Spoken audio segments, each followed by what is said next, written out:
That's a hot take.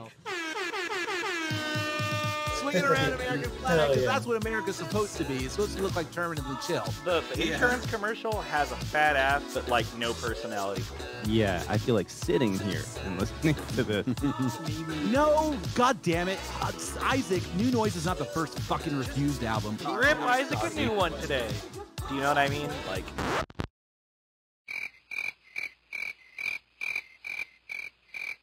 Don't touch my records. Ever.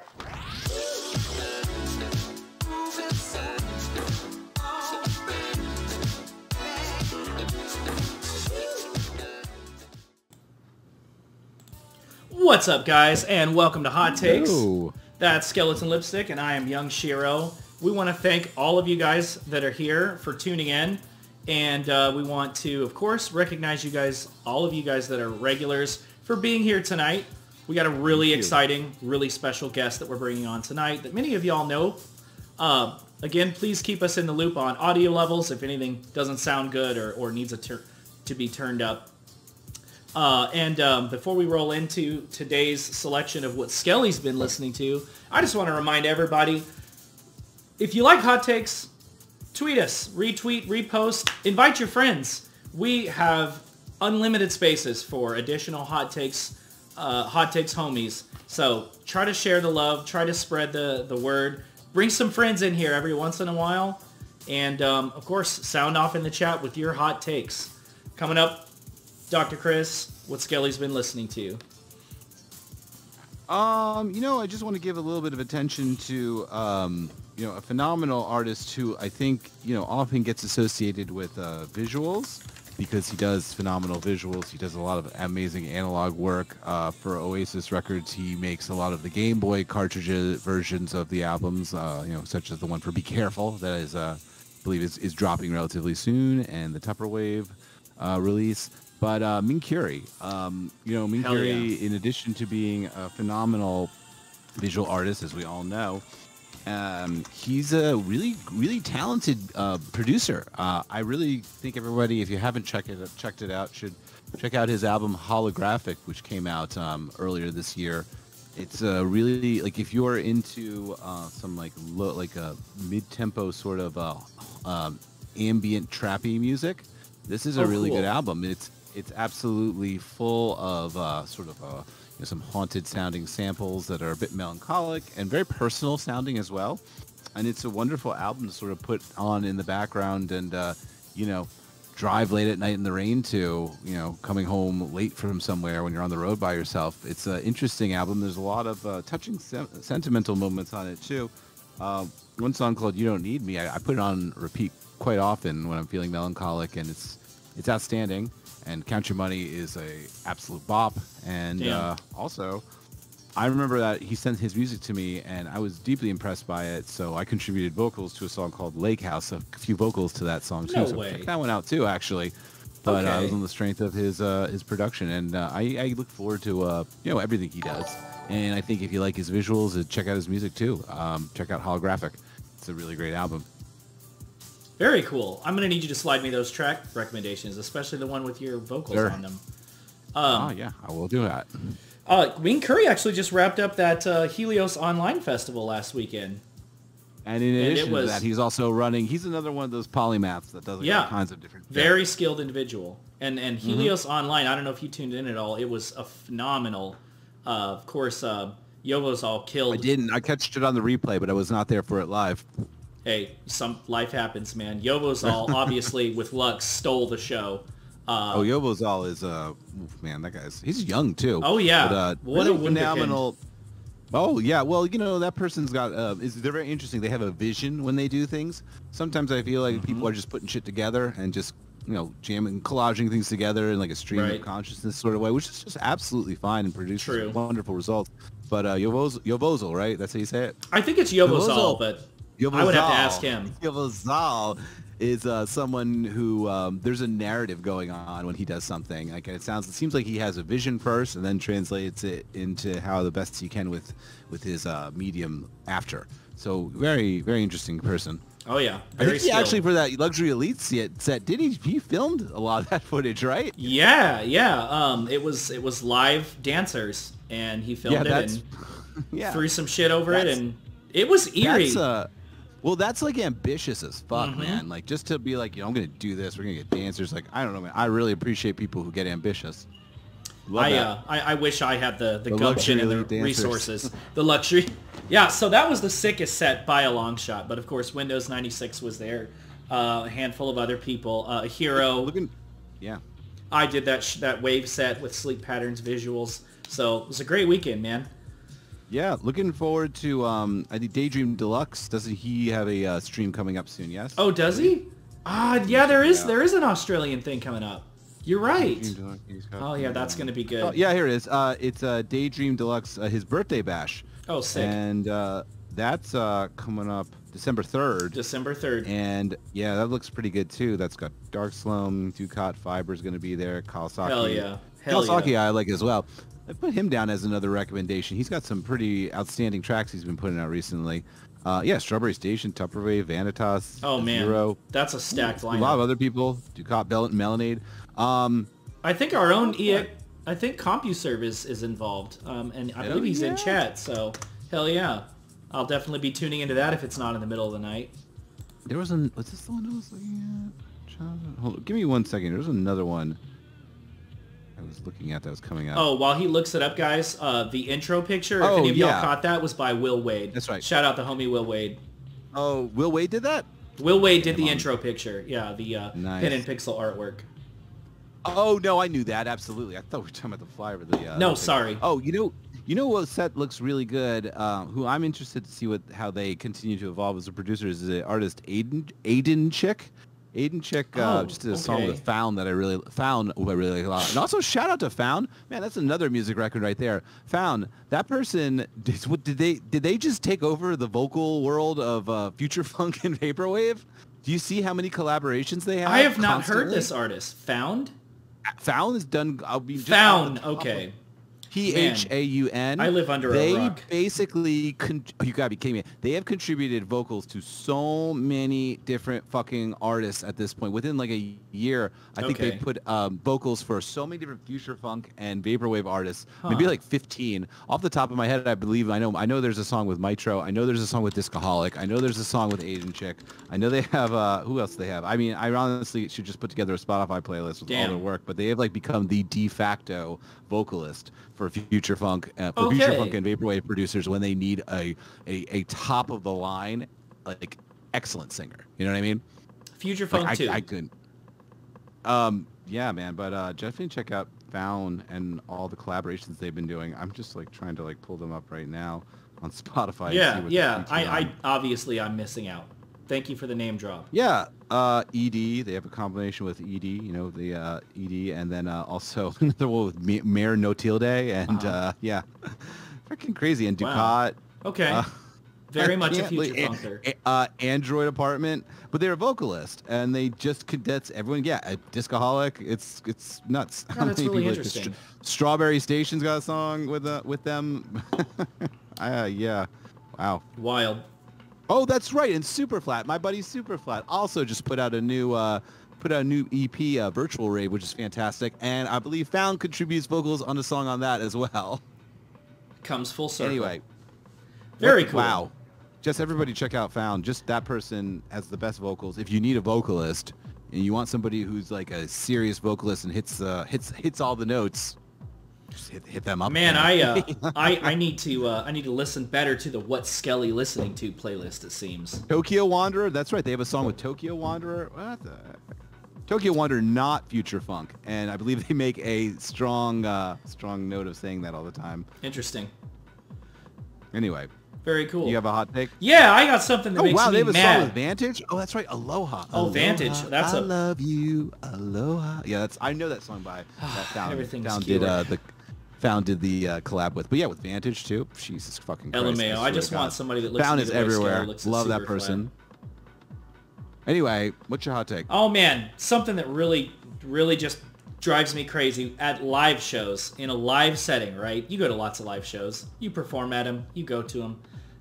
what I can't stand, and I've been to a lot of live shows in my day, is when you get there and you want to see the artist that you want to see. Maybe they're not the closer, they're the opener, right? Or they're somewhere in the lineup, right?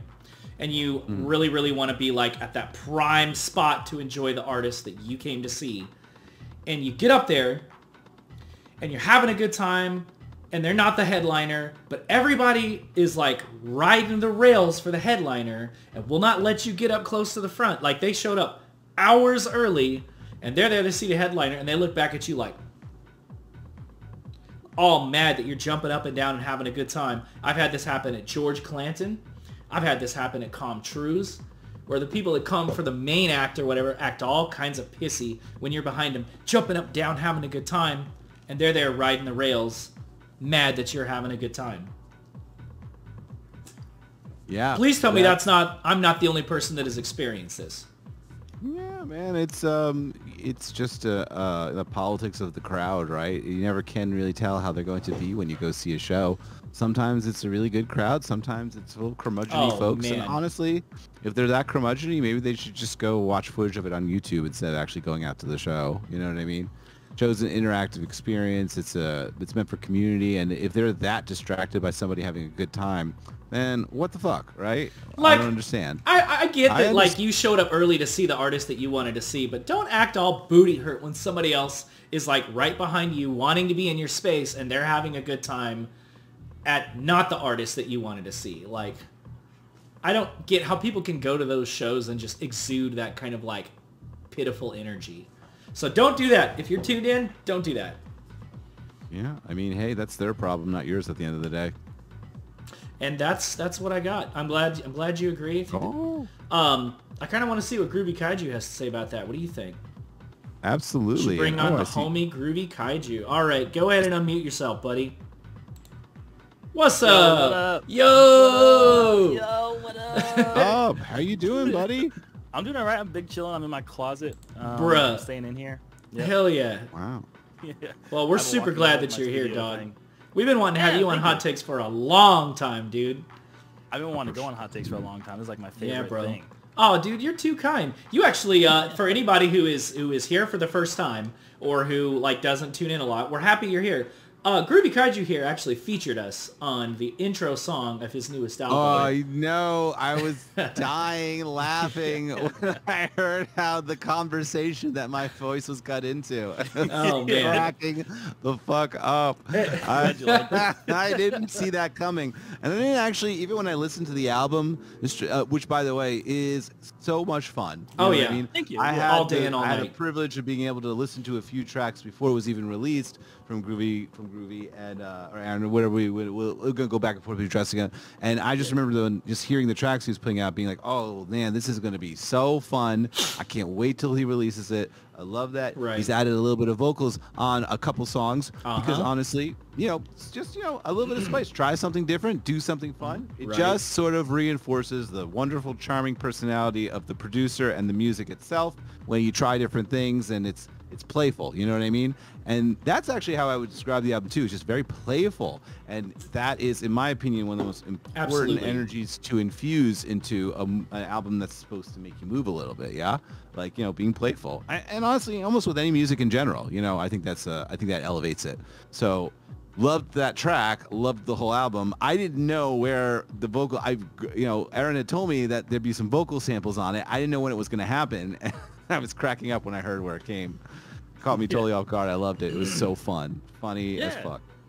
Anyway. Yeah, thank you for, I'm glad you liked it. Loved so it. So to answer Isaac's first question, I'll admit I'm kind of tall, so I don't ever go True. to the front because I feel bad.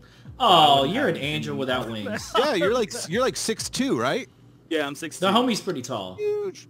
Boom. Yeah. Those photos of you and me standing next to each other at Virtual Memory 27 while you were setting up our...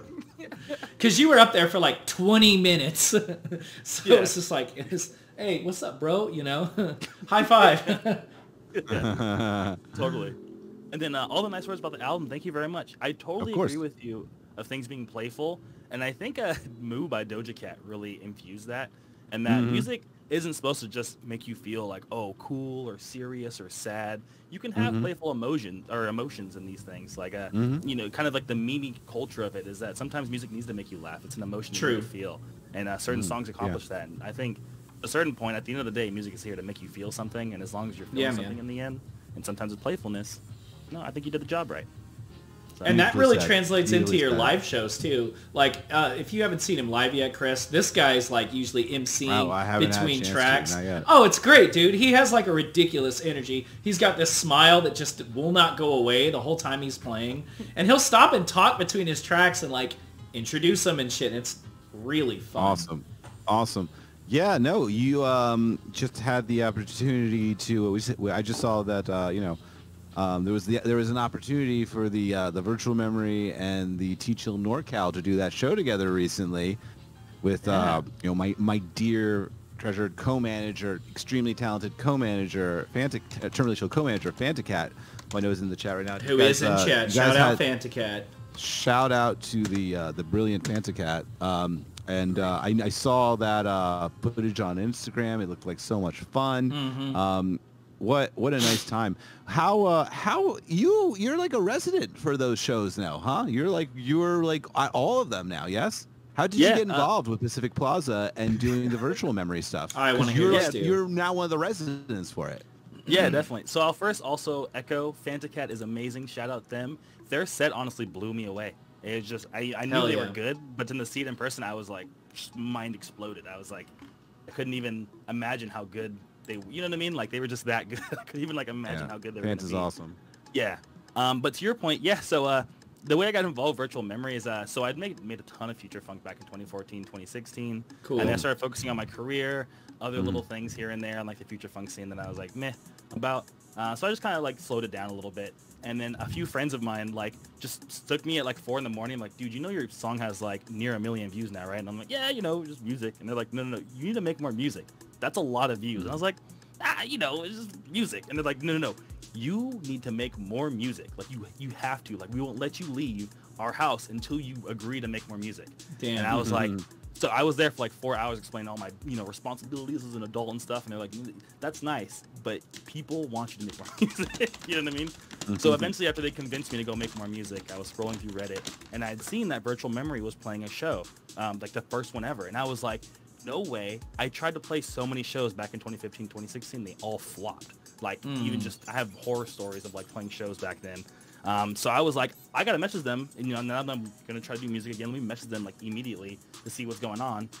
So I DM'd Alex on Twitter and I was like, hey, I'm in the area. Can I play a show? And Alex like kind of was like, who are you? And I was like, Groovy Godzilla. And he just like flipped the table. He was like, you can play the next one. Like you can immediately play the next one. How do you live in the area? And I'm like, I just have my whole life. Hell yeah. Most of my life. Yeah. Shout out Alex. Yeah. Shout out Alex from Pacific Plaza for sure.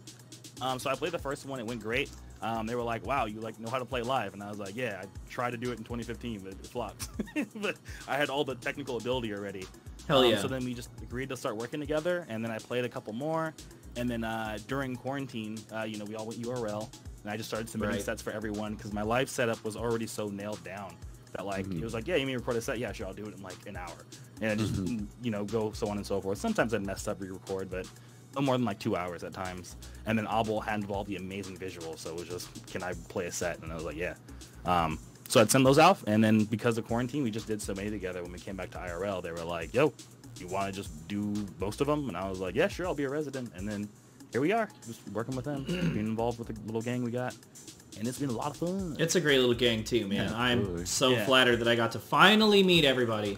And shout out Tyler, that guy's super cool and extremely skilled. Really good, yeah. Yeah, he's a really intelligent person. Now, you also make, is it okay to bring up, you also make a lo-fi hip-hop on the side, no? Isaac, I cannot believe you brought that up. I'm completely kidding, yeah. I make lo-fi hip-hop as well. Just saying, I mean, it's really cool. Everybody knows you as Groovy Kaiju in the scene because we're all vaporwave fans. But I don't think as many people know you as Aviscerall. Yeah. Maybe. So I got my... Yeah. What was the question if I just started talking about? Yeah, just tell people, I mean, anybody in here that doesn't know, tell them about your side projects. Yeah, so I've been I really started making music as like beats, just general instrumental hip hop. And then like kind of like before lo-fi hip hop was a thing, I just liked Nujabes a lot. Yeah. I was just making music that I like to hear, like Nujabes, and then kind of lo-fi became this thing when the Chilled Cow Lo-Fi Girl channel came about. And then I was like, oh yeah, totally. Just, I've been making that for like years and just started like kind of pushing that button a little harder, and then they just so on and so forth. And now I got like lo-fi works out really well for me, and I love making beats. It's very similar to vaporwave in my sense. It's just like it is about it slightly different. Yeah. A lot of the early vaporwave kind of crossed over, I feel like, with like Obaliv or however you pronounce it, those kinds of guys. Obaliv is Obaliv, Obaliv, and stuff like that. Somebody else I can't remember, but yeah. Yeah, you don't mind. I mean, what's your feelings on lo-fi hip hop, Skeleton Lipstick? What should I call you, by the way? You can do Skeleton Lipstick. I think that lo-fi hip hop is fine. I think it's great. The thing is that, I mean, you mentioned Obaliv earlier, and the thing is that sometimes like lo-fi hip hop is great, but I find myself much more listening to things like DibiX or Monopoly or Devin Hu or Raz G or some of these guys, the glitch hop type or stuff. After One. Yeah. Or who's the other one? Like Shlomo. Really like a lot. Thundercat. Yeah, kind of like Slow-Mo. Not as much. Yeah, Thundercat's great. I think that's something. Yeah, Flying Lotus and Thundercat are like something completely, like totally different. What's the other Nine Wonders? Ninth Wonder. Yeah. Ninth Wonder. That's it. Like Ninth Wonder. Thank you. Mm-hmm. I really enjoy that stuff a lot. Or to even get a little, or even to even go a little bit further, like Prefuse 73 as well, or things like that. Oh, that's a classic.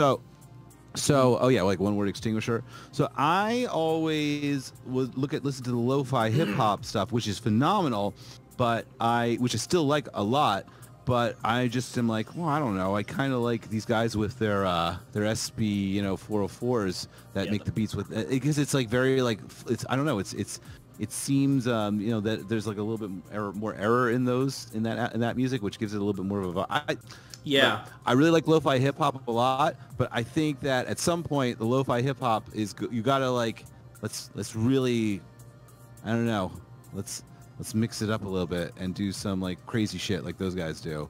But so I don't know, maybe they are. I'm sure they are. I don't know. Yeah, it's really fun though. Go ahead. Oh, I'm sorry. If I could expand on that. So kind of like I feel you on that, because a lot of lo-fi was the mind designs, the like. A lot of the instrumental beat makers, like, why am I blanking all of right when we're going to make a list of people? Oh, like Professor Logic. Or Prof Logic. Or even like Madlib or something like that. Yeah, all the Stones Throw guys. Or what's his, or Jay Dilla, right? Jay Dilla, like another one, yeah?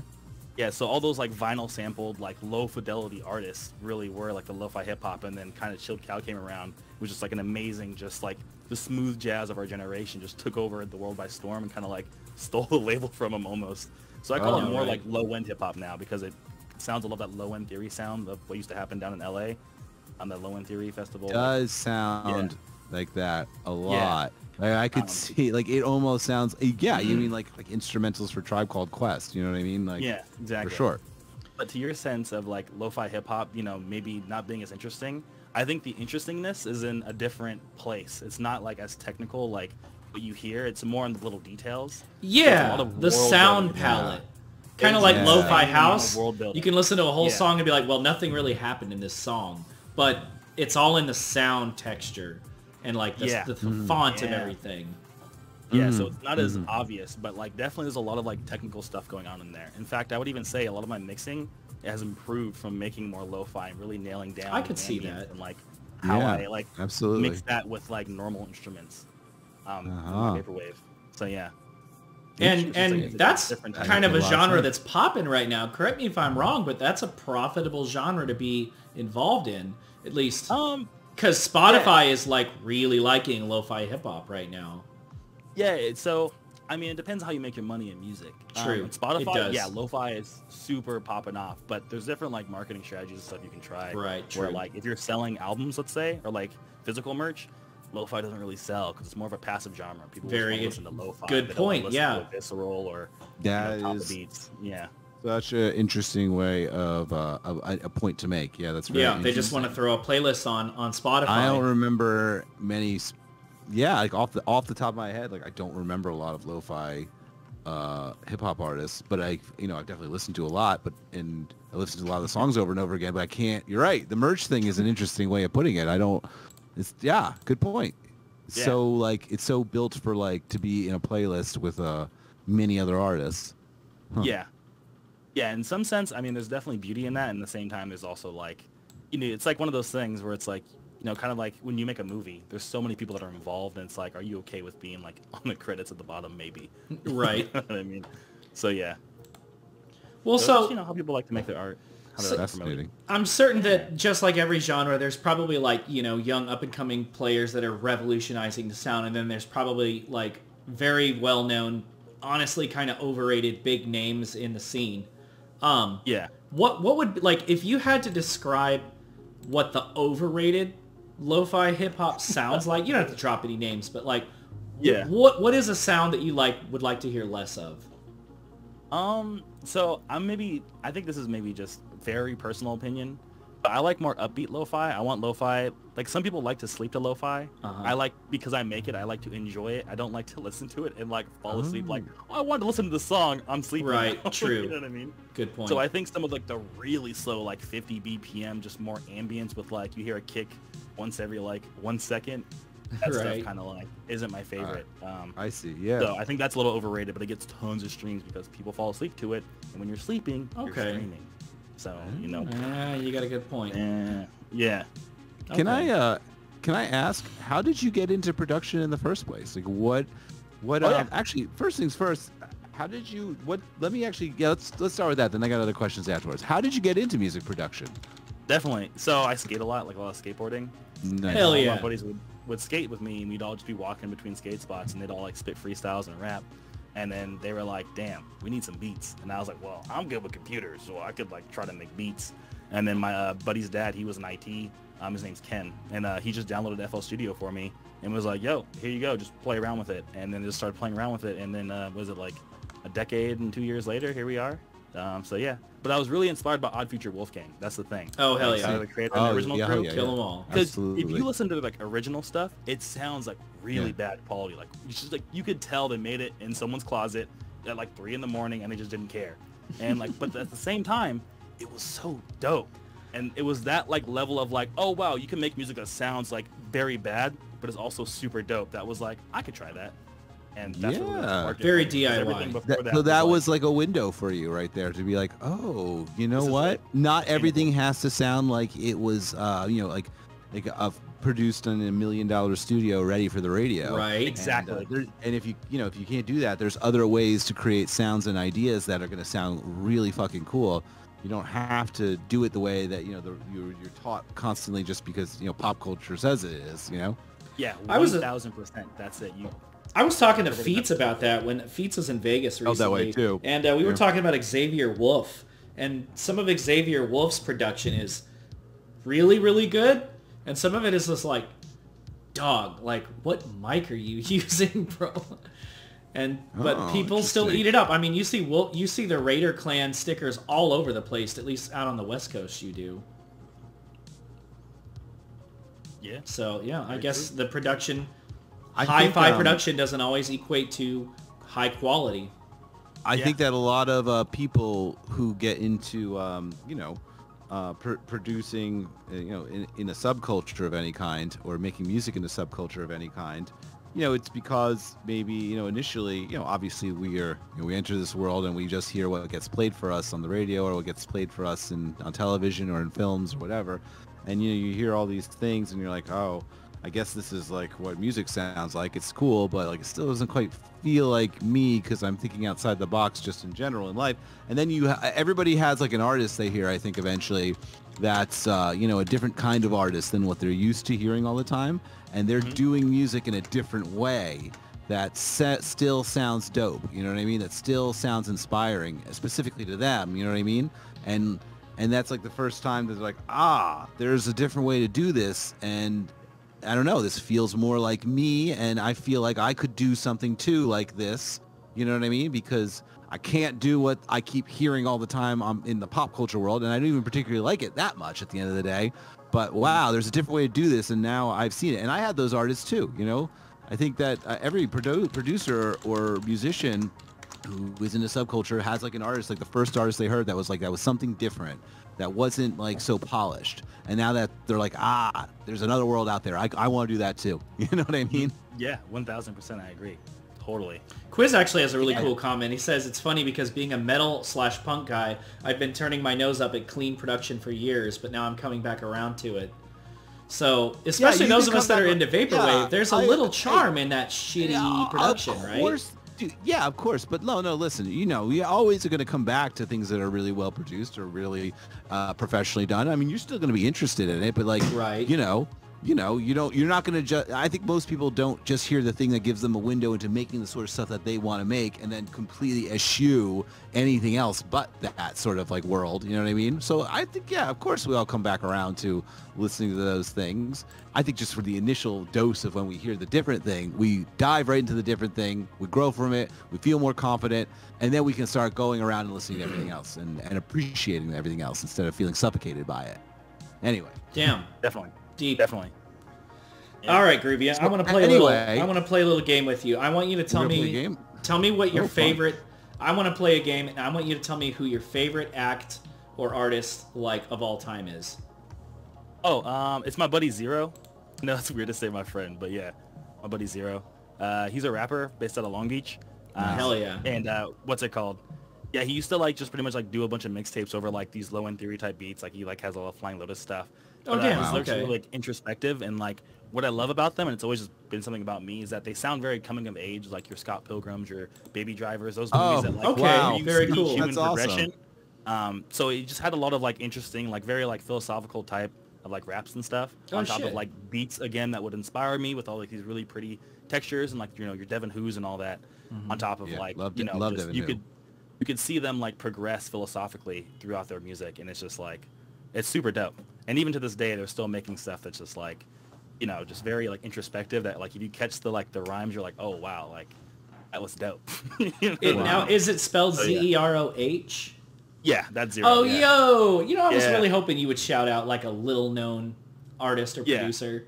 And what's cool too is now we're friends. We haven't hung out in a little bit because I moved out to San Francisco and came back and all that. But I came to my taco party before I left and stuff. I had a little party. Taco party. He came I love it.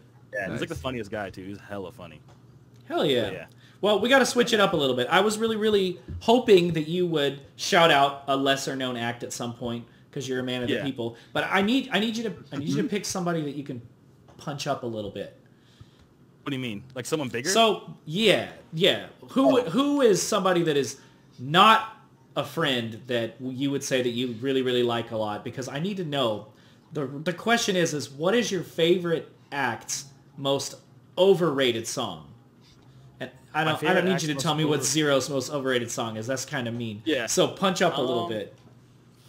What's my favorite act's most overrated song? So my second favorite act is probably System of a Down. Okay. Okay. Yeah. I want to say Chop Suey, but Chop Suey's a good song. So it's not. I mean, everybody knows it. Properly rated. You know what I mean? Properly rated. Yeah, it's properly rated. I'm sorry. I would have to. Dude, you're fine. I was just oh no, he named one of his homies. No, I'll take it. Yeah, I don't know. I couldn't think of it off the top of my head. You're good. We actually have a question in the chat from Farplane. Shout out Farplane, always tuning in. It's my good friend Vance. Farplane says, as usual, I got a pretty involved question. Groovy, how do you balance having a professional career with music production? As far as time management, mental load, priorities, etc. Do you get 8 hours of sleep, LOL? So actually, no, I don't. That's probably my hidden secret. It's so unhealthy. I don't sleep enough. I'll be honest. Really? A calendar helps. A calendar helps with your time management 100%, but all it does is make you more busy. You just fit more things into your calendar. Oh, no shit. I make to-do lists on the weekends all the time, and I'm just busy all the time. But yeah, I used to tell people I live on Erin Standard Time, which actually lines up with Australian time, because I would just sleep at random times. So probably that. I know it's kind of sad to say, but yeah, probably not sleeping, but I wouldn't suggest it. And I know it's really bad because once I was on the train to I was going to San Francisco or something, and some random dude just did not know him at all, just sat down next to me, and they were like, hey man, have you ever like looked into the benefits of sleep? And I'm like, oh my God, how God. do you know I have a sleep problem? I'm like, how do you know this? And it's not that I have like insomnia. I'm just like, oh, just one more song. Let me listen to it one more time. And, and the dude was just like, giving me a whole like, yeah, I read this book about sleep and how important it is, and like how your life would just be so much better if you slept more. And I'm like, this is so creepy because you this know is a stranger. This is yeah, crazy. no, complete stranger. Yeah. Yeah, like they could read it on your face or something. Yeah, and I was like, having a normal day. I was on my phone drinking coffee, and he just knew it. They just knew it. So yeah, so I feel like some being out there knows I need to sleep more. I've been trying to work on it, kind of hoping that I can like maybe figure out something with my sleep schedule and stuff. And again, it's not even like oh, I need to be so productive. It's just sometimes you're making beats, you're like, yo, this beat is dope, and you just keep working on it. You just want to see it through. Hey, that's passion, though, You're just enjoying it so much. Yeah, the passion overtakes you. You're just enjoying the process so much. You're enjoying listening back to it once you do it, and then all of a sudden you're like, oh, it's been another hour. So that happens to you too, Chris? I think that happens to all of us. Yeah, I think so. It doesn't even always have to be with you're making a song. Sometimes you're just like into something and like it just really excites you. You know what I mean? And like, you're doing your thing, or maybe you're making a DJ, you're working on a DJ set, or you're working on any kind of, or a song or any kind of art really. And you start getting really excited by it and really excited at seeing your progress with it. And the passion overtakes you. I think that a lot of people go through that for sure. I just think, Aaron, you probably is going through it more often than most, I guess. Yeah. I mean, there's been so many times where I'm like, I'll make a song and I'll go work on like maybe a lo-fi beat, and I'll be like, I'll send that one groovy song one more time. Right? Like, exactly. Yeah, I'm just here like, hell yeah. But yeah. But also to answer Quiz's question real quick, my favorite Scars on Broadway song is Guns Are Loaded. Because I heard it live when they first like played it ever, and I was like, "This is a dope song." So it just has a memory with it associated. So yeah, Quiz always has crazy questions. So, question, was this band the band that sort of like, I don't know, made you fall in love with music? Like, what was the band that when you were younger that really turned you on to just the power of listening to music and being involved with it? Is there something like that? Do you have a moment that you can think? Okay, actually, I know how to answer Isaac's last question about my song that's overrated. Wow, let's go to that first. Feels Good Ink. Okay. Yeah, that's a really good choice. Yeah, that's the song. That's accurate. Or is that Demon Days of the Young. That's the one. Ink, totally overrated. But Gorillaz, speaking of this, Gorillaz is the band that got me in. That was nice. the first really? I ever bought where I was like, wow, this music is so good. Like, I'm going to spend Interesting. my life. Yeah. I wonder if that first band that we get into that really opens us up to like how interesting and powerful music is almost sets the tone for how we like go on to like treat music after for a long time. You know what I mean? I wonder if it just sets the first chapter in that story. It's like, and then like from that, like the way that you interpret music, I don't know, in some ways it's still like gubs back to that way that you interpreted that first band you really loved. That first group you really loved, first song you really loved. Interesting. The Gorillaz, like I could totally see, like, Gorillaz makes perfect sense for you. Like, it is fun, it is playful, it is creative, it's original, you know what I mean? And like I could totally see like, Gorillaz almost setting the tone for like a way that you would go on your music journey following that. Yeah, right. 1000%. And the reason why I also agree with that is because it has so many different genres encompassed. Like it has something like Dare, which is like house, it does. Groove to it, and then something like November Has Come, which is that like backpack rap, doom, just ill flow. Every song has a different feel. Yeah, and even something but like it still feels like the same playfulness as they, as the project would suggest. You know what I mean? Exactly. And I have a really great. This is my favorite question to ask any artist. If so this kind of leads into my question, but so if aliens came down to the Earth and they were like, what is human music? What is the one album you would give them? For me, it would be Feel Good Inc. because of that same factor of like having so many genres. But for you, what is that album that you would give the aliens to represent all of human music? Represent all of human music? Yeah. Of like what is human music? Like you can only take one CD with them on the way. I'm gonna give them DJ Shadow Introducing. Oh, that's pretty good. Oh yeah. It's so many samples on it. It's so and it's so many samples on it. Like there you go. You're aliens, and they're aliens. Like you guys might hear music differently than me. You might sounds might be different to you. Well, this one's got a lot of sounds on it. I'm like maybe the way you guys listen to music, this all sounds like multiple songs at once. Being played. Okay, that's fair. And like when I give you this DJ Shadow album, like maybe you're gonna hear like that makes the most sense. One DJ Shadow song has like a fucking like dozens of samples in it. Maybe maybe they'll hear every one of those samples. You could with use their the weird alien avalanches or ears. the books. And I could. I was thinking about the avalanches was going to be my second choice actually, but I decided to go DJ Shadow because I don't know. I want to scare them a little bit too. I don't want them to fuck with Earth too hard. I want them to be like, whoa, I don't know. These guys are a little creepy. Also, maybe if I give them avalanches, they'll be like, this is a lot of fun. I think we can take them. LMAO. That's funny. DJ, I think they might be a little bit afraid too. There you go. Anyway. Yeah, I don't know, man. That's why I'm sitting here all quiet because I don't know. Like, your choice is really good because it has a lot of samples in it, so it kind of encompasses like the entirety. It really of music. depends on how you interpret the question. You know what I mean? That's another thing. So what are you thinking about when you think of the question? Oh my god, that says something about you too. My buddy, Alvin, they're in like a. Oh, go for it. You can go first. No, I don't know. It would probably just have to be some sort of symphonic music. Just I don't know. Y'all always get me with these questions. You're gonna give him a Puddle of Mud album, right? No. Right, Isaac? No. You know what? Actually, it's gonna have to be Nookie. Wait, that's not the name of the album. What's the name of the album? No. All right. The Hot Dog Water, let me, the Five Fingers or something. Let me just hear whatever you had to say is way more Hot Dog important. Water, the Starfish Chocolate, something, right? Yeah. What I was gonna say is my buddy Elvin. They're in it's like a rock band, but it has a lot of like ska elements. It's very Long Beach. It's a very Long Beach band. And his name's Elvin. The band's called Bathala. They also go by Reef Faldalka. But I asked them the same question. They said any album released by Motown because they felt like that era of music, that soul era, just encompassed so much human emotion in it. Yeah. Like, music again coming back to is. Oh, bro, did we about lose feelings him? and emotions. No, he's back. No, he's back. Motown album really encompassed that. He paused for me. I'm here. My bad. No. It was probably me. But yeah, so that. Okay. You were saying, no, that's a really good reason to think about Motown, and I would love that Motown is a good music. answer. I think it does involve that passion, and yeah, man, I'm listening to like old Marvin Gaye and and Supremes and Miracles quite frequently, honestly. Love that because it's just fantastic songwriting in general. Do you know what I mean? You want to share a soul playlist after this? Okay, I know what I would show them. I would probably show them Radiohead or Bjork, just because it's a really great fusion of rock sensibility and electronic music.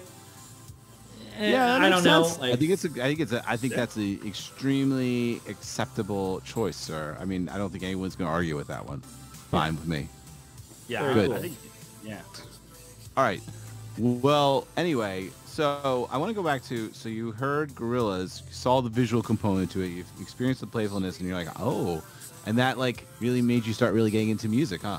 Yeah, that and Guitar Hero. Oh, now that's really kind of interesting too, because I think that when I was younger, Tony Hawk and the soundtrack for Tony Hawk was the thing that got a lot of kids interested in music, and got a lot of kids interested in what else was out there. So it's funny the way that a different medium can really, just through the act of playing a video game, really gets you involved in different kinds of music. So yeah, Guitar Hero has like a wide selection. It does. Of different kinds of music to listen to. And I could solely see how that would, just bleed into, your mind. That happens all the time, I think. Yeah, that's interesting. Yeah, Guitar Hero for sure.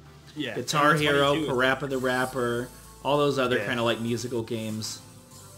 What's funny too is that so FL Studio Performance Mode is how I play live. It's very similar to Ableton, but I used to tell people all the time like, oh yeah, I just go up there and play Guitar Hero with my own music. It's like when I'm doing timing all the button presses with like how the loops need to come out, and I'm just playing Guitar Hero. You know what I mean? Just so you get a little more control of what's going on. So yeah. Hell yeah. So if you had to pick 3 artists, you can only see 3 artists live, who would they be?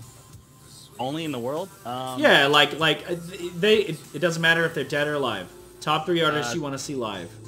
Thundercat, Flying Lotus, and Linkin Park, because those are the 3 best shows I've ever been to. Okay. Those are some pretty damn good answers.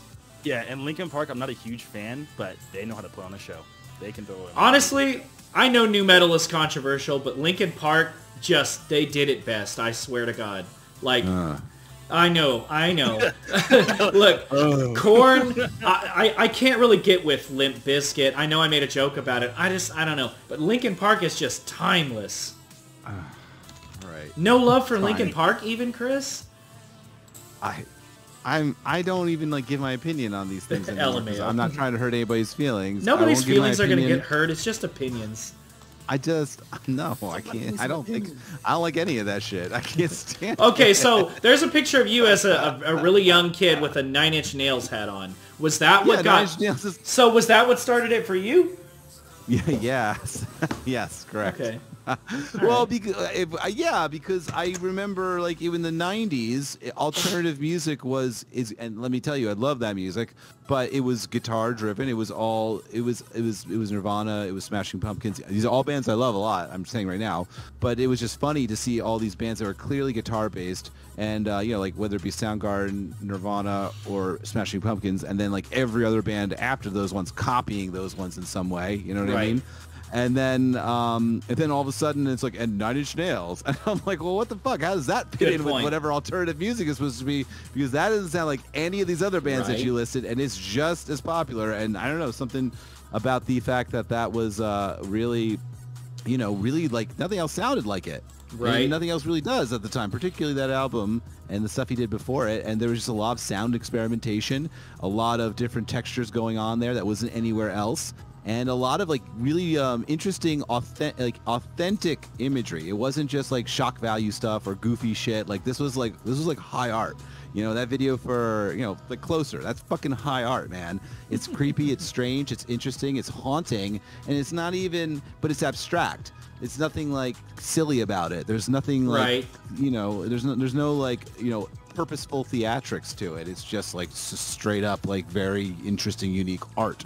It's very artful and dark, and it was authentic too. Like this was an authentic person making this music. Like they weren't even trying to pretend to be something. They didn't like have to go out of their way to like do shock tactics or anything. It just their mere presence and their artistic vision was enough.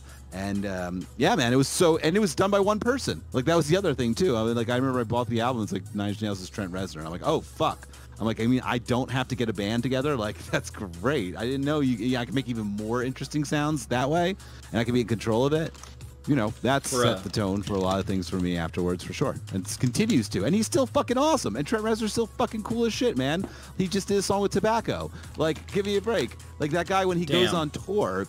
He specifically curates like other really interesting maverick artists to open for him. Like people who have opened for him in the past have been the Icarus Line and then fucking One O Tricks Point Never and Tobacco. Like these are who he selects to open for him because they're other maverick artists that have their own complete thing. You know what I mean? They're not trying, they just are. And it creates this world without even trying. Without even thinking, how can I scare people? How can I do something interesting? They're not even fucking thinking that way. They just do, and it happens. And it's fucking cool, man. It's like the fashion designer Steve McQueen and the way that he approached like fashion and his visions and stuff like that. It's really cool art, a really cool fashion designer, Steve McQueen.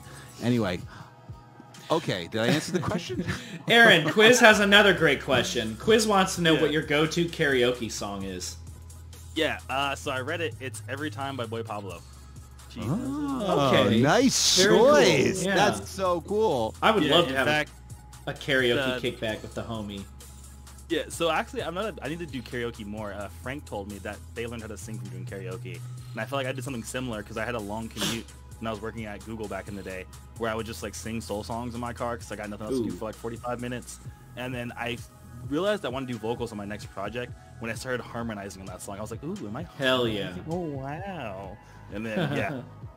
I actually learned a lot of songwriting from them too, because they have a Genius episode where they talk about how they write their songs. And they said just write every song like a love song, no matter what you're talking about. Like one of their more popular songs is about them missing playing their PS3. So my song, Move Your Body, actually, the song's okay. Move Your Body, yeah, absolutely. Yeah. Some fucking vocals on that. Yeah, and the song actually, the lyrics I wrote is about like Godzilla coming out and like running away from you, so you gotta move your body. And I just wrote it like a love song. That's just that's so fun, dude. Fun. I'm dying. I didn't know that. Yeah, I'm loving this. That's like the actual like lyrics, but it's supposed to sound like a love song, even though. I love it. Man, I literally visualize like. I just visualize imagery too when I listen to that album, and it looks like the album cover. You know what I mean? Yeah. Oh man! By the way, that's such a great album cover. Thank you. Yeah, it is. Your album covers always smack.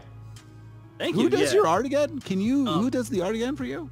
Yeah, their name. I think they're like their Instagram name is MickeyN163, and they said their name's Michaela. But they're based out of I think Virginia, How did you Yeah, get very cool. hooked up with them? Yeah, so it's actually a funny story. So like, I guess one thing about me is that, so just being a black artist, I was like, you know what?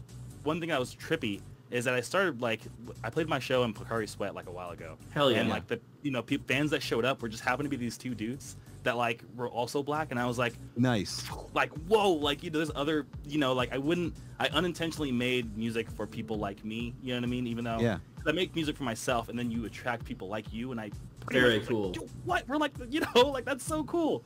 So then from that, I was like, okay, well, I guess like black people are also resonating with music that I make, because it's just phenomenal. It's extension of yourself. So I was like scrolling through like black art on Instagram, like I think it was, I forgot the hashtag was, and I found Mickey N through that. And then wow. I DM'd them, that. like, hey, are your commissions open?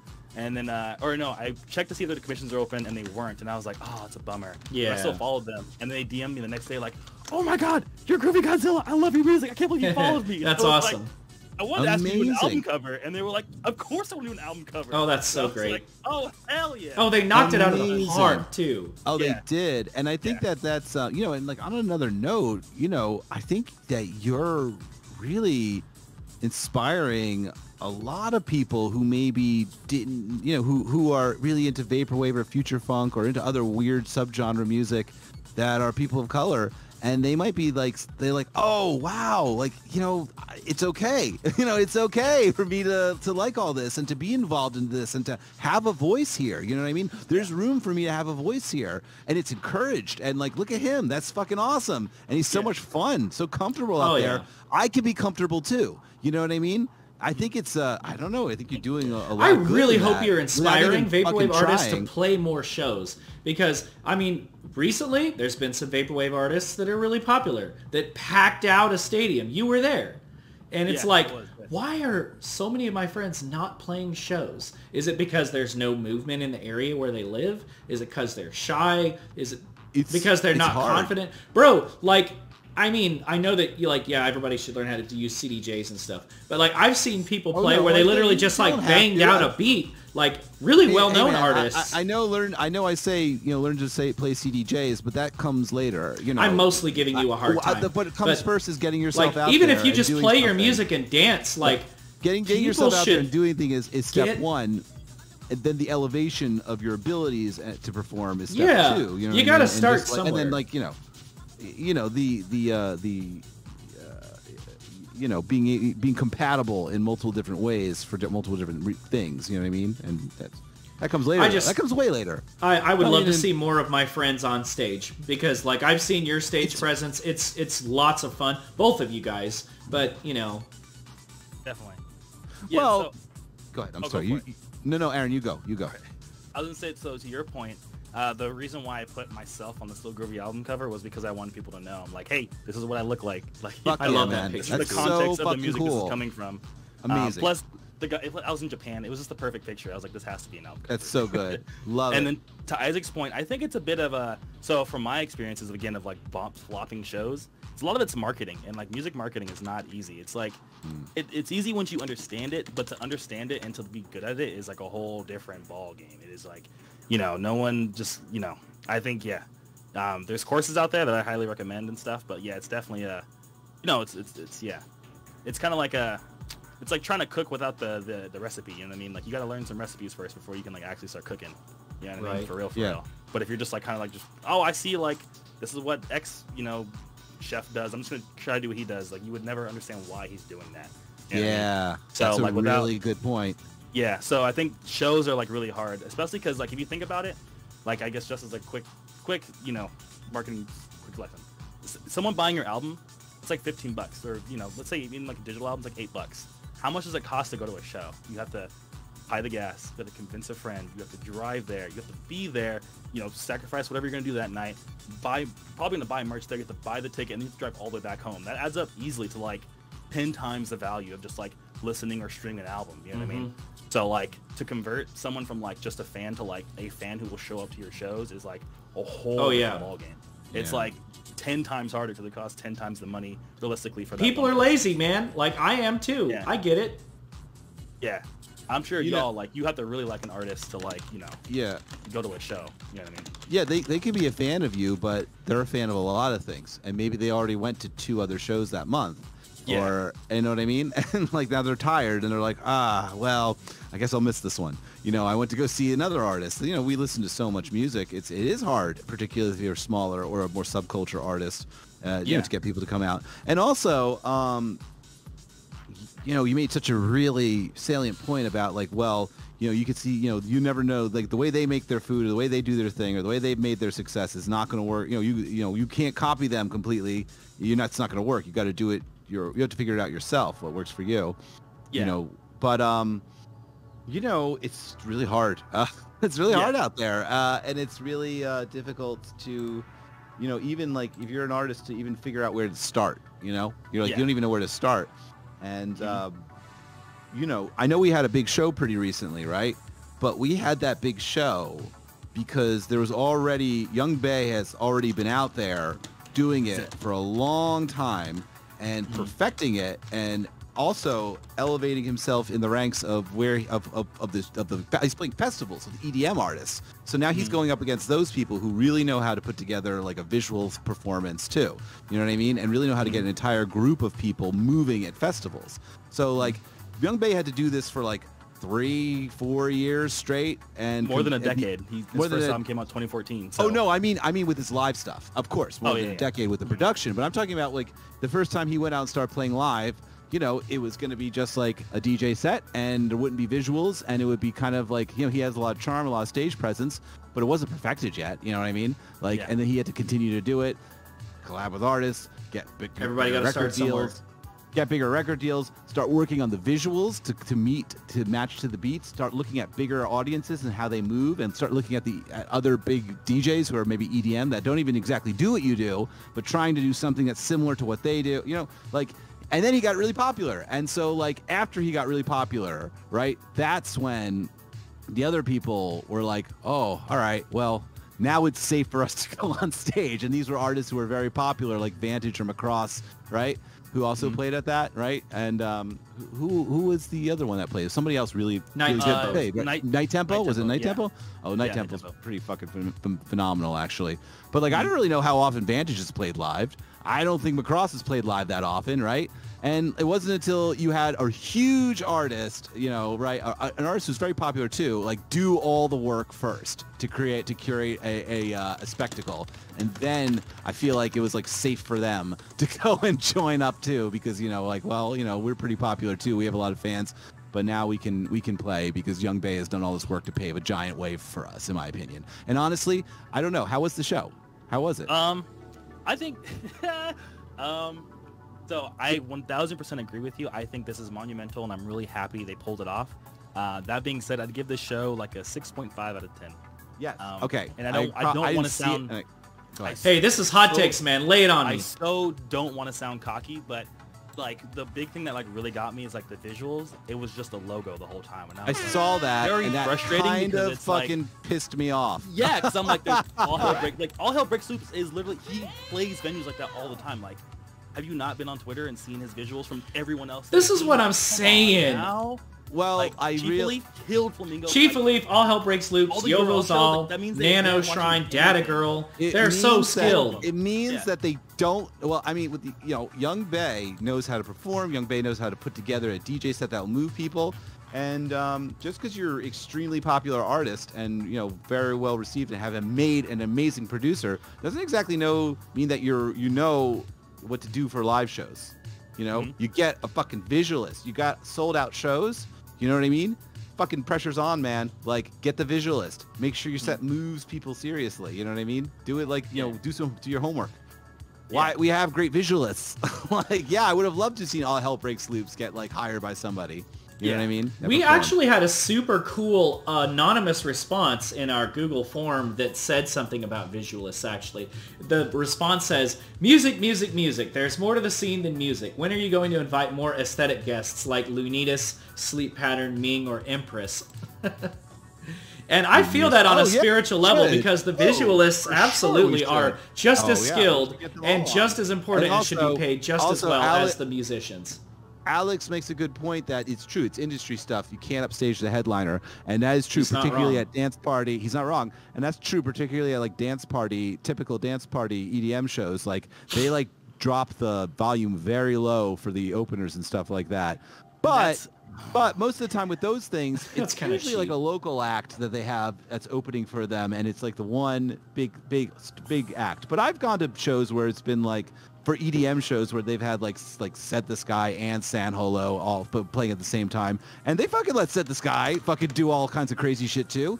So like, you know, I think it's if that was the case and they were telling the first few acts, you know, telling Vantage of all people to be like, oh, keep it down a notch. Like, fuck you. This is not like your typical EDM like show. Like, let Vantage do exactly what they want to do. They're phenomenal producers, and like, give them the visuals, give them lights too. The kids will be even more happy if you allow them to do that. This maybe they interpreted the show wrong, the promoters, and they definitely did if they treated it like this was like a Young Bay show and these are just openers. It's not the way it should be. And so, maybe that was the case, and that sucks. You know what I mean? Two points to follow off on that. Vantage, I think, had the best visuals, but even then, nice. Just, like, Vantage is the shit.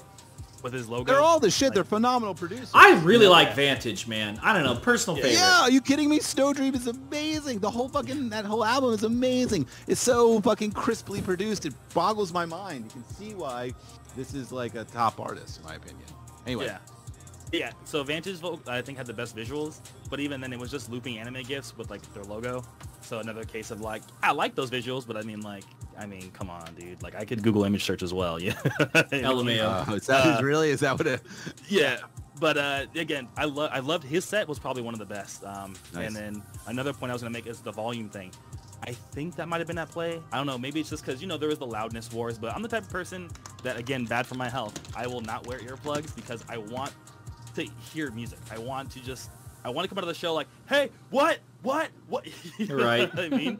And I was there with my brother, and I was like, hey, bro, do you want some water? Not even screaming at him. And I wanted to like have to like, hey, do you want what? It was just so quiet. I like couldn't feel the bass in my chest, and that was a huge bummer, especially when I was in the pit. Were you in the pit? That was my second question. Yeah. All right. I was in the pit. Yeah, I was like, come I can't on. even Turn that shit up. Here. I was like, yeah. Really? That's a shame. And even some of my buddies that wear earplugs were like, I didn't need them, and I'm like, I mean, like, oh, please tell me Daniel wore his earplugs. I don't know if he did, but I know Booty Wizard, I think, if I'm not mistaken, didn't wear his because it was so quiet. And it was ironic, too, his virtual memory the night before, he definitely had him. LMAO. Hell yeah, dude. That bass is thumping. Virtual memory. It's still a monumental show, though. I agree. I mean? Yeah. Because it's like, it's step one. It's honestly like a step one show. It's like, you know what? It is like, well, people know Young Bay, but maybe the average person doesn't know these people. Let's introduce them to them as well. This will be the introduction show. And then maybe in a year or so, they'll get their own big stage. You know what I mean? Yeah. And that's like crazy. And that means that there's room for more future funk and vaporwave artists to start kind of slowly seeping in until there can be, you know, another, maybe multiple festivals. Maybe Electronicon is one festival, but then there's other ones too. You know what I mean? In the same way there is in the EDM world, where you have like, you've got an Ultra Festival, but you've also got an EDC, you've also got a Moonrise, you've also got like a Buku and all this other stuff, right? So, you know, maybe that happens with us. Who knows? Yeah. Maybe this is the first step towards introducing the world to that, the larger world to that idea. I don't know. Yeah. Maybe. Maybe. I will, playing off of that too, I will give credit to Vantage. I think one thing. So I guess another big point of like why I maybe sound like kind of like, it's not because I'm like, oh, we do it better, but more just because I was excited to learn. I was like, these are the legends, the best in the business. Right. And like to see the performance be like, oh, okay, you know, it was a bit of a bummer. But I was able to learn two things, I think.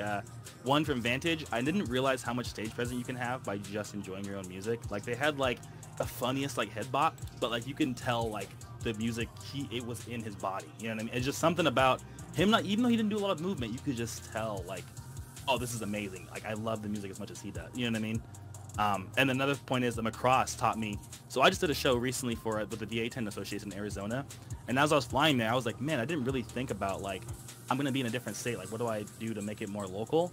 And I kind of just blanked out and just did a normal set. But to see Macross show up in like an LA Lakers jersey and then also drop California Girls, and then before he played Fun Tonight, drop Snoop Dogg saying West Coast. Like that's just so like, you know how to play to the crowd. Like, you know, like this is my first time in LA. Hell, I'm gonna be LA. Just so LA. It's just like, hell yeah. So you know, like the amount of respect I had to like to see how they like really cherish the, you know, where I grew up is like, you are a genius. You know what I mean? Awesome. Even though I feel like some of the transitions could have been a little, but the fact that they like, you know, did that is like, oh, I learned something from Macross. And on top of that, he's Macross. Like, that was one of the best sets I've ever seen in my life. You know, it was just for sure. so much fun. Yeah. Yeah, I mean, he's like the first. Macross. He's the first, man. I got some questions for you, Aaron. You play a lot of happy music, or just kind of lighthearted, or just pensive. Generally, like positive sounding music. Is there any music that you like? Like, you have any go-to like sad music or angry music, or like what do you go to when you like when there's bad vibes? Probably like so if I want to feel like aggressive, Death Grips for sure. Like whenever I scale from the Death Grips, post-hardcore rocks, like a lot of the Fall of Troy. Hell yeah! Feeling in the mood, like very like. You would At the Drive-In fan? I haven't listened to a lot of them, but I'm familiar with them. Very cool. And then for sad music, maybe like jazz. There's some really sad jazz songs. True. Very reflective. Yeah. But yeah, that's probably all I can think of off the top of my head. Very cool. So yeah, and you know what's one more thing I'll pull out is I really like listening to like mainstream hip hop with beats that are very like lo-fi or like low end style, because I think it's almost at that point kind of like a satire on like the lifestyle they're presenting of like it's like, oh, I got all this money, I'm a gangster, yada yada. Right. But when you put like a low end like sad beat behind it, it's like, what are you really bragging about? You know what I mean? Like that kind of like. Good point.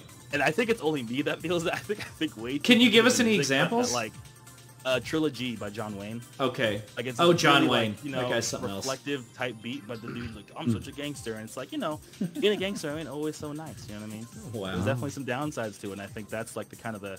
I don't know if satire is the right word, but the like the. I'll take it, you know, like a weird juxtaposition. Yeah. Wow. There we go. Yeah. There we go. Mm-hmm. So yeah. I love it. Yeah. But if I could bring up one hot take, so please. I will be if you have any hot takes, you. just shout them out. Absolutely. I hope it doesn't come too like aggressive. I'm not coming from bad intentions here, but I want to know, how can you separate the art and the artist? I can't do it. And I just don't pay them for their work. Yeah. I listen to their music and I do not pay them. And the people that I love, I pay them extra. Easy. Yeah, but I mean, so here's my my rebuttal. You know how much music there is in the world? Good point. You can just listen to other music. Like, not wrong. For me, it's like, I would much rather, like, if R. Kelly is terrible, I don't need to listen to him. There's other great music out there with vocals on it, like Skeleton Lipstick, for example. Oh, there you go. I'm just singing her. And you know what? Skeleton Lipstick isn't a shitty person to my knowledge, so I'm just listening to him. I'm not. Thank you very much. He's not on my shit list. No knowledge. If the artist isn't that great, Thank you.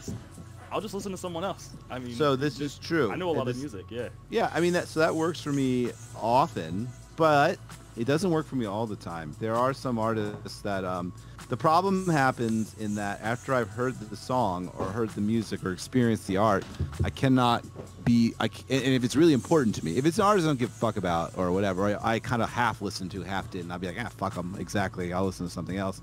But sometimes it does happen to one or two artists that really do move you, or the work did move you back in the day. And I can't go back and unlisten to it. I can't go be unmoved by it. You know what I mean? Like, I have no control over that. I can't erase that memory. I listen to the Smiths. Morrissey's a fucking piece of shit, but I listen to the Smiths. I listened to that music a long time ago, and those songs moved me and spoke to me, and I cannot be unmoved once I've experienced it, right? Like, I can now no longer give money to that artist. I can no longer support that artist, but I cannot remove what I felt and how I felt. That can't be done. I can't ignore that because I was moved by something. I cannot unmove myself. Now, this only applies to artists that were, that really did speak to me.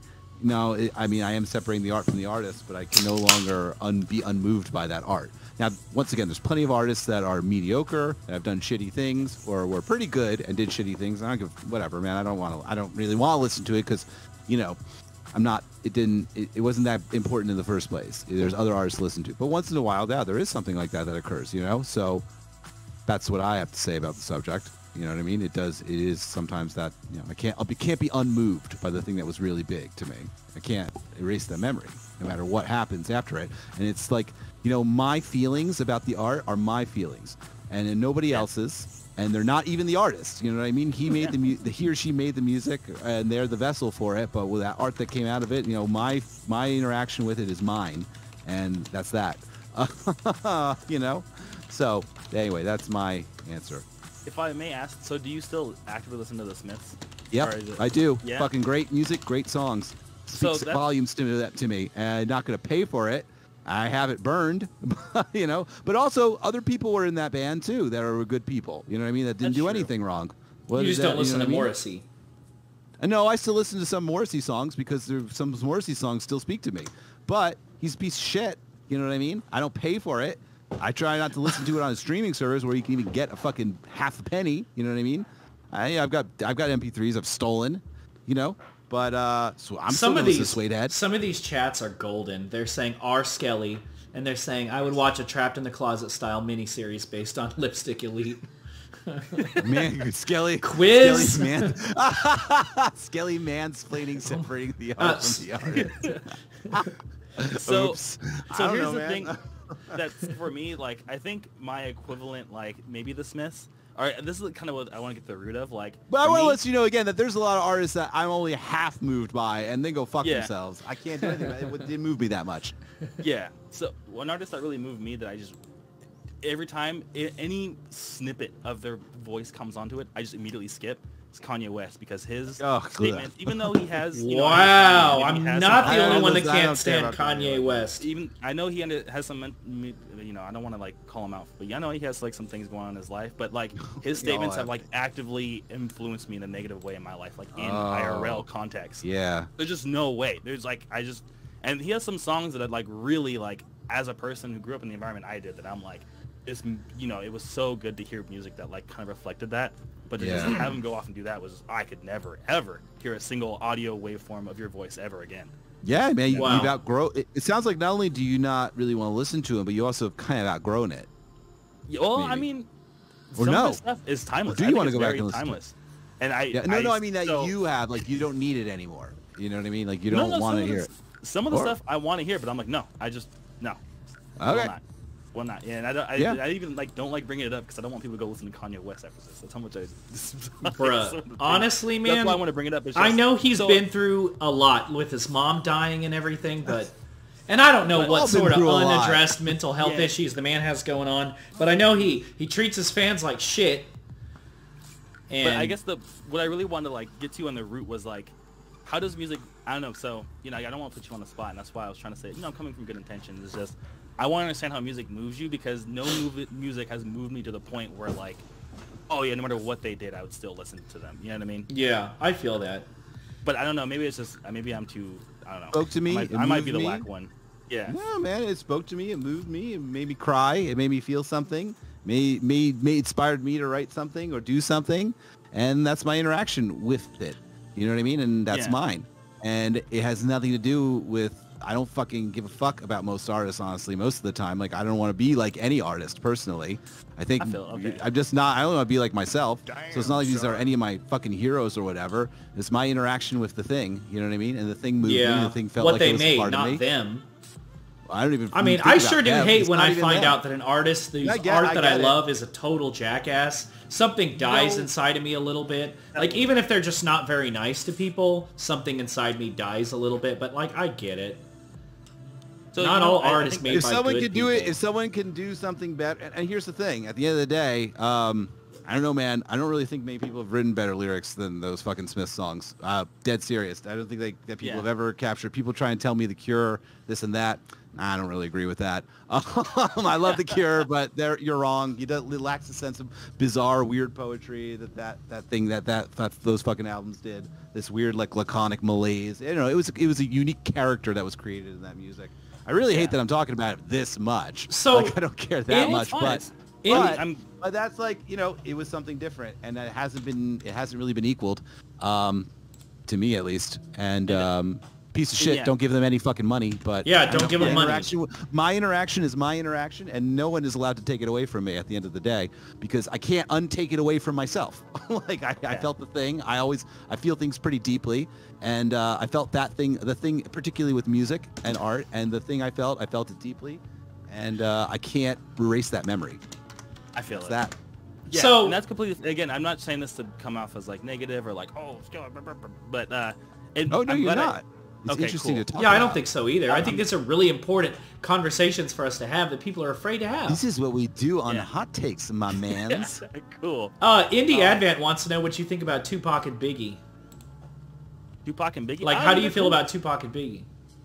I mean, they're cool. I mean, like, what dynamic of them? Like, them as a people? Or, I guess I'm assuming he's referencing separating the Yeah. art from the artist conversation. Like, he says the gang rivalry. He wants to know about the gang the rivalry. gang We rivalry? wanted a gang rival. I think it was a marketing stunt that went way too far, and I think, yeah, it probably was very negative. Have you ever watched a documentary on Suge Knight? I don't even want to talk bad about Suge Knight because that's a legitimately scary person. Right. Yeah. So yeah. So I think it was a marketing thing that just got way out of hand. And in fact, if I'm not mistaken, I watched a documentary in which the hitman that had killed Tupac actually was trying to kill Suge Knight, and his wife had put a hit on him. That's just like a FBI investigation. Who knows what actually happened? But yeah, so Tupac actually wasn't supposed to die that night. He was, Oh, no supposed to meet shit. Suge Knight. Yeah, if the documentary... I want to say that happened in my correct. city, right? Yeah. Down I on would've Twain and loved to have Smithson. seen, Yeah. Yeah. and I would have loved to have seen Tupac's career unfold because that was a fucking unique character. That guy was yeah. he was a cowboy. He was so interesting and like so charming and so like straightforward, and to just look the reporters in the eye and say whatever was on his mind in this really interesting way that I've never seen any other person do in any interview, and any artist behave like this person. It's so interesting in a way that was like a hot-headed charisma. Man, it's such a fucking shame. Yeah. Because he was True. so unique, and it kills me because like kids don't really, they didn't get to see him in his prime. They didn't get to see him when he was being interviewed, and they are going to forget about this personality. And I don't know. Very I haven't true. seen someone with his type of personality since, and I'm like, man, I hope people go back and look at the old interviews and stuff. He was an interesting guy, and yeah, I would have loved to have seen his career. I hate when artists are taken away from us before we've really seen what else they can do. You know what I mean? That's the agree, worst thing in the world, isn't it? Right? Yeah. Yeah, I agree. Do you have an artist that you think of that that they either the band broke up or the artist stopped producing or they maybe even passed on, like that you wish, like, man, I wish I could have seen what they were going to do next? Super easy. MF Doom. I was so Oh, yeah. Oh. Yeah. I was so hurt. Yeah. That was so right? terrible, man. Yeah. Guy was so prolific. Yeah, I just would have. Oh, yep, for sure. Yeah. I guess, though, Quasimodo, MF Doom. Yeah. Quasimodo is Madlib, yes? Yeah. Oh, it's Madlib. Sorry, my bad. Yeah. For some reason, I thought MF Doom was Lord Quaz. Oops. Yeah. No, but the rapping style is rather, I think they definitely have influenced each other. You know what I mean? Yeah. 1000%. Like Madlib and obviously Mad Villain, obviously the collab, but Right. the most famous collab. That collab, man, what an important album that was. Yeah, Mad Villain is the best album, I think. Like, Yeah, it's so good. Hell yeah. It's so good. Yeah. But real quick, I did want to reel it back a little bit to the art and artist thing, just because my last point I was going to make was I Go for think it. my music listening had shifted when I took a jazz history course in college, taught by Ray Briggs. And one thing that was really interesting about the way they taught it wasn't just like, oh, and then John Coltrane made this song in 19 or 18, whatever. They taught it as an African-American history course, which was an extremely interesting take on it, because their point was they made this music because of the context of the world around them. And from that, every time so a good example, I was just telling Chief this the other day, Chief Alif, that Hell yeah. John Coltrane, the reason why they're such an amazing saxophonist is because they fervently believed that they would learn how to play some lick on the saxophone or some chord that could like physically heal people of things like cancer and stuff like that. Wow. So they never stopped trying to get better. And that's why they're like saxophone playing and musical ability is just beyond anything else, is because they were literally every night just like, I could cure someone if I just kept playing. And so now when I listen to him, I'm like, oh, this dude was like really, you know what I mean? And to A hear damn that, shaman. Fascinating, bro. yeah, or even like even more negative sense, when I listen to Charlie Parker, I'm like, that guy was high on heroin. Oh my lord. Yeah, You know that's what I mean? really funny. Like, you so now when I listen to other folks, I'm like, you were telling me they were doing that back when they made like Ignition? Oh my god. You know what I mean? Yeah, Like, that's crazy. so, They were all yeah. addicted to heroin. They made that kind of music. That's insane. I don't know. How Exactly. could they So much function? time. Wow. And they're Yeah, so they- like good at what they do too. it's just a layer of the music, I think, that like is, you know, part of the listening experience for me. And even when I make music, it's like, even though if I do it unintentionally, it's like funny. I'll try to make other genres, and my friends would be like, "This is definitely like trap, but it's still you. Like you just couldn't remove yourself from it, no matter how hard you tried." And I'm like, "Oh well, shit, Anthony." You know what I mean? So yeah, I think that like element of an artist is just the context of the world and stuff. And yeah, I don't know. So yeah, that's maybe we just listen to music differently, and that's what it comes down to. And that's what well, let me ask you this: how do you know when a song grabs you? He just does. I don't know. I don't know. Have you noticed any patterns in what you like, or like, does stuff grow on you? Does it hit immediately? So, like, you know, we talked a lot about Madlib. To Madlib's point, if the beat ain't good, the song ain't good. And for me, another thing I watched a lot of rhythm roulette. So like a lot of my music just comes from like hip hop, like people I look up to in hip hop. And one good point, I think it was maybe Black Milk did it in their rhythm roulette, but they talked about like how the drums are the most important part of a song, which I completely agree with these days. Because if you listen to music and you really listen, you'll notice that the drums always come through clear over everything else. And that's what to me marks a good song. Like even without like, you know, I'm not like, oh, if drums aren't loud, then it's not a good song. But usually like 9 times out of 10, if the drums come out really clear and the drum work is great, that is like immediate, like, oh yeah, this song is just, yeah, I just understand the rhythm. I'm just, feeling it. If you want to make people move in general, like if you're doing a dance song and you really want to make people move in general, I think it was actually like James Brown who said like, treat every instrument like it's a drum. You know what I mean? Like treat every instrument like it's a drum. Like when you play your synth line, try and make it syncopated like it's like a drum. You know what I mean? Don't just go off and like do like a guitar solo but on a keyboard. You know what I mean? I mean you can, but like I'm saying, if you want to make something that is specifically meant to only make people move, treat everything. I actually try and do that a lot with songs when I write them. If I want to try and write a dancier song, like I try and pretend, like I think in my head, like what James Brown said, like pretend every instrument is a drum. You know what I mean? And like play your synth line like it's a drum. Do your pad almost like it's a drum. You know what I mean? Like yeah, for sure. The drum is it's got to kick. If it don't kick, it's not gonna move. Right, it's got to hit hard. So like, well, what's your favorite kind of like beat? Like, do you like 4 on the floor? Do you like boom bap? Do you like break beats? Like, I think my buddy Zero explained it best. But the types of beat that like break your neck from just trying to keep up with it, just so swung out, you're just like, hell yeah, I feel that. Do you like trap, or do you think it's overrated? I think it's good. I think it has a time and a place. Someone like Patsu, I think, does it. You know, I think that's another great juxtaposition where the song is. A lot of his music is so beautiful. Like Bossa is just an amazingly beautiful song, but it's trap drums the whole time. I feel that. Yeah. Yeah.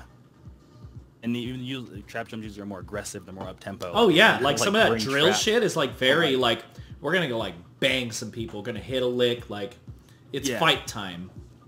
Mm-hmm. Oh, someone brought up Shigeto. Are you a Shigeto fan?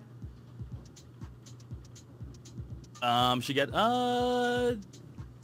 be honest, I'm not too familiar. Maybe I'd have to see the name. Honestly, like I think that's Kev running Rosewood, LA. It's Shigeto. Personally, I love Shigeto. Yeah. Not bang some quiz. Never mind. Don't. I can't with this man. Yeah. What was I gonna say next? I forgot what I was gonna say next. I got one for you. Going back to the Equip episode, we were talking about album artwork. Yeah. What is like? Do you think you always commission great people to do your work? Like, how important is album artwork to you? Phenomenal album artwork. Oh yeah. So shout out to Mickey, especially the newer stuff. I don't know if you can see it, but yeah, I got it framed. I know, right? Nice. I think it's extremely important, especially in the marketing. I mean, I hate to be the marketing, but you know, one, it's like it represents the music, but also like, you know, when you're scrolling through Spotify, you're scrolling through YouTube, what are you gonna click on? You know what I mean? Like, you have to encompass like why someone should listen to your album in the art, and like it both has to represent the music and also be a reason to listen to the music at the same time. And I think that's the challenge of it. So coming up with that idea, what represents it, and things of that sort. So like for me, when I'm thinking Destroy All Monsters, I wanted to name it that because it was like a GameCube game I had played a lot as a kid of a Godzilla. Oh GameCube I game. remember that one. Yeah, and that's essentially the game case cover, but I wanted it in the sense of like my music where it's very anime, more playful and such. Yes. And I worked with Mickey to get that going. You know what I mean? So both the, you know, what Vaporwave, really what we're doing, I think, well, hopefully it's not a hot take, but I think what we're doing is the feeling Vaporwave is about is nostalgia. So how do I encompass nostalgia for like everyone who likes my music, including myself, because I like my own music, but also like, you know, make it look like something you'd want to click on and go, oh, what's going on in there? You know what I mean? Hell yeah. So, yeah. Hey, so can I ask you a question? So as someone who has phenomenal artwork and worked with great artists and really was able to get their vision, through, sometimes it's hard to find the right artist to work with. Sometimes even when you find the right artist, it's actually kind of hard to get your vision, to line up with theirs. So I have a question. Did you have to give her a lot of direction, or did she just get it, or was it tough? Like, honestly, like, I think that this is a thing that a lot of artists struggle with, and we don't even talk about that much, is like the difficulty sometimes in finding someone to do artwork for you that feels like you, and the difficulty sometimes to them making art that captures the way you want it to. That sort of conversation that has to happen between artist and artist. So how was it for you? Yeah, so I'm not gonna say this is maybe my hot take because I'm on hot takes, but that's how I would speak. This is my hot take. They do visual art. I don't. They know what's best. I just give them an outline. Oh, this guy says that shit all the time. That good? Yeah, I just was like, hey, look, here's the game, what it looks like. Can you draw it in your style and add your own elements to it? And they were like, yeah. And then they sent me back that, and I was like, yeah, that's exactly what I wanted. You know what I mean? Because it's you. I wanted you to put yourself into it. And in fact, I even asked them, like, hey, can you implement your own stuff in it? Because it's your art as well. And they have their artist logo on the shirt of the little baby Godzilla. Oh, no way. Oh, yeah, that's their artist logo. Very so cool. I was like, yeah, this is as much yours as it is mine. You know what I mean? This is your art. It's just amazing. We're working together on it. Man of the people right here. Yeah. Amazing.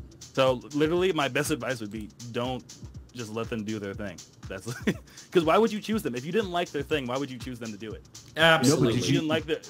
Yeah. I mean, that's why we commissioned B Fanti to do our art correct. and Sega Octopus and Will and all kinds of people. Get. Exactly. Yeah, and it's absolutely. good. Like, and we don't want to tell So them... your advice is pick the artist that you like a lot. And then... Yeah. Let them do their thing. Yeah. Let them do their thing. Absolutely. No, yeah, absolutely. I think that's the best advice to give. Yeah, 1,000%. So what are some... Like, yeah, go for it. I'm sorry, I didn't mean to change the subject. What are some other examples of some of your favorite album art that you think is really representative of like the sound of the album, or just makes you want to listen to the album? I think an album that makes me want to listen to the album. So the thing that pops in my head is Donuts from Jay Dilla. Okay. Yeah. That's great. That smile on that cover. His head, that smile, just like it's like it's smug but also like playful at the same time. Right. Love it. Playful. I just latched onto it. I don't know why. It's because it's like. So, I think it is. It's just he's cheesing on the great. cover. Yeah, exactly. And it's just like, it's like there's so much confidence in that smile, but also like smugness of like, you're gonna like this album. Come on now. Yeah. I love that. Like, this is like the best album. Come on. That's funny. So yeah. And just, they represent Detroit, their hometown. And again, that whole context thing of the artist that I kind of listen to my music with is just, yeah, that's probably Donuts. But one other thing, I remember what I was going to bring up earlier. So I think, just mocking hot takes, you seem both of you seem very artistic. So one thing I heard from taking a music, taking a music marketing course, I would love to hear your thoughts on this because I agree with it and it hurts me that I agree with it. But so the manager of the Eagles, the band the Eagles, they were quoted saying that the music is actually just marketing to the actual thing they want you to buy.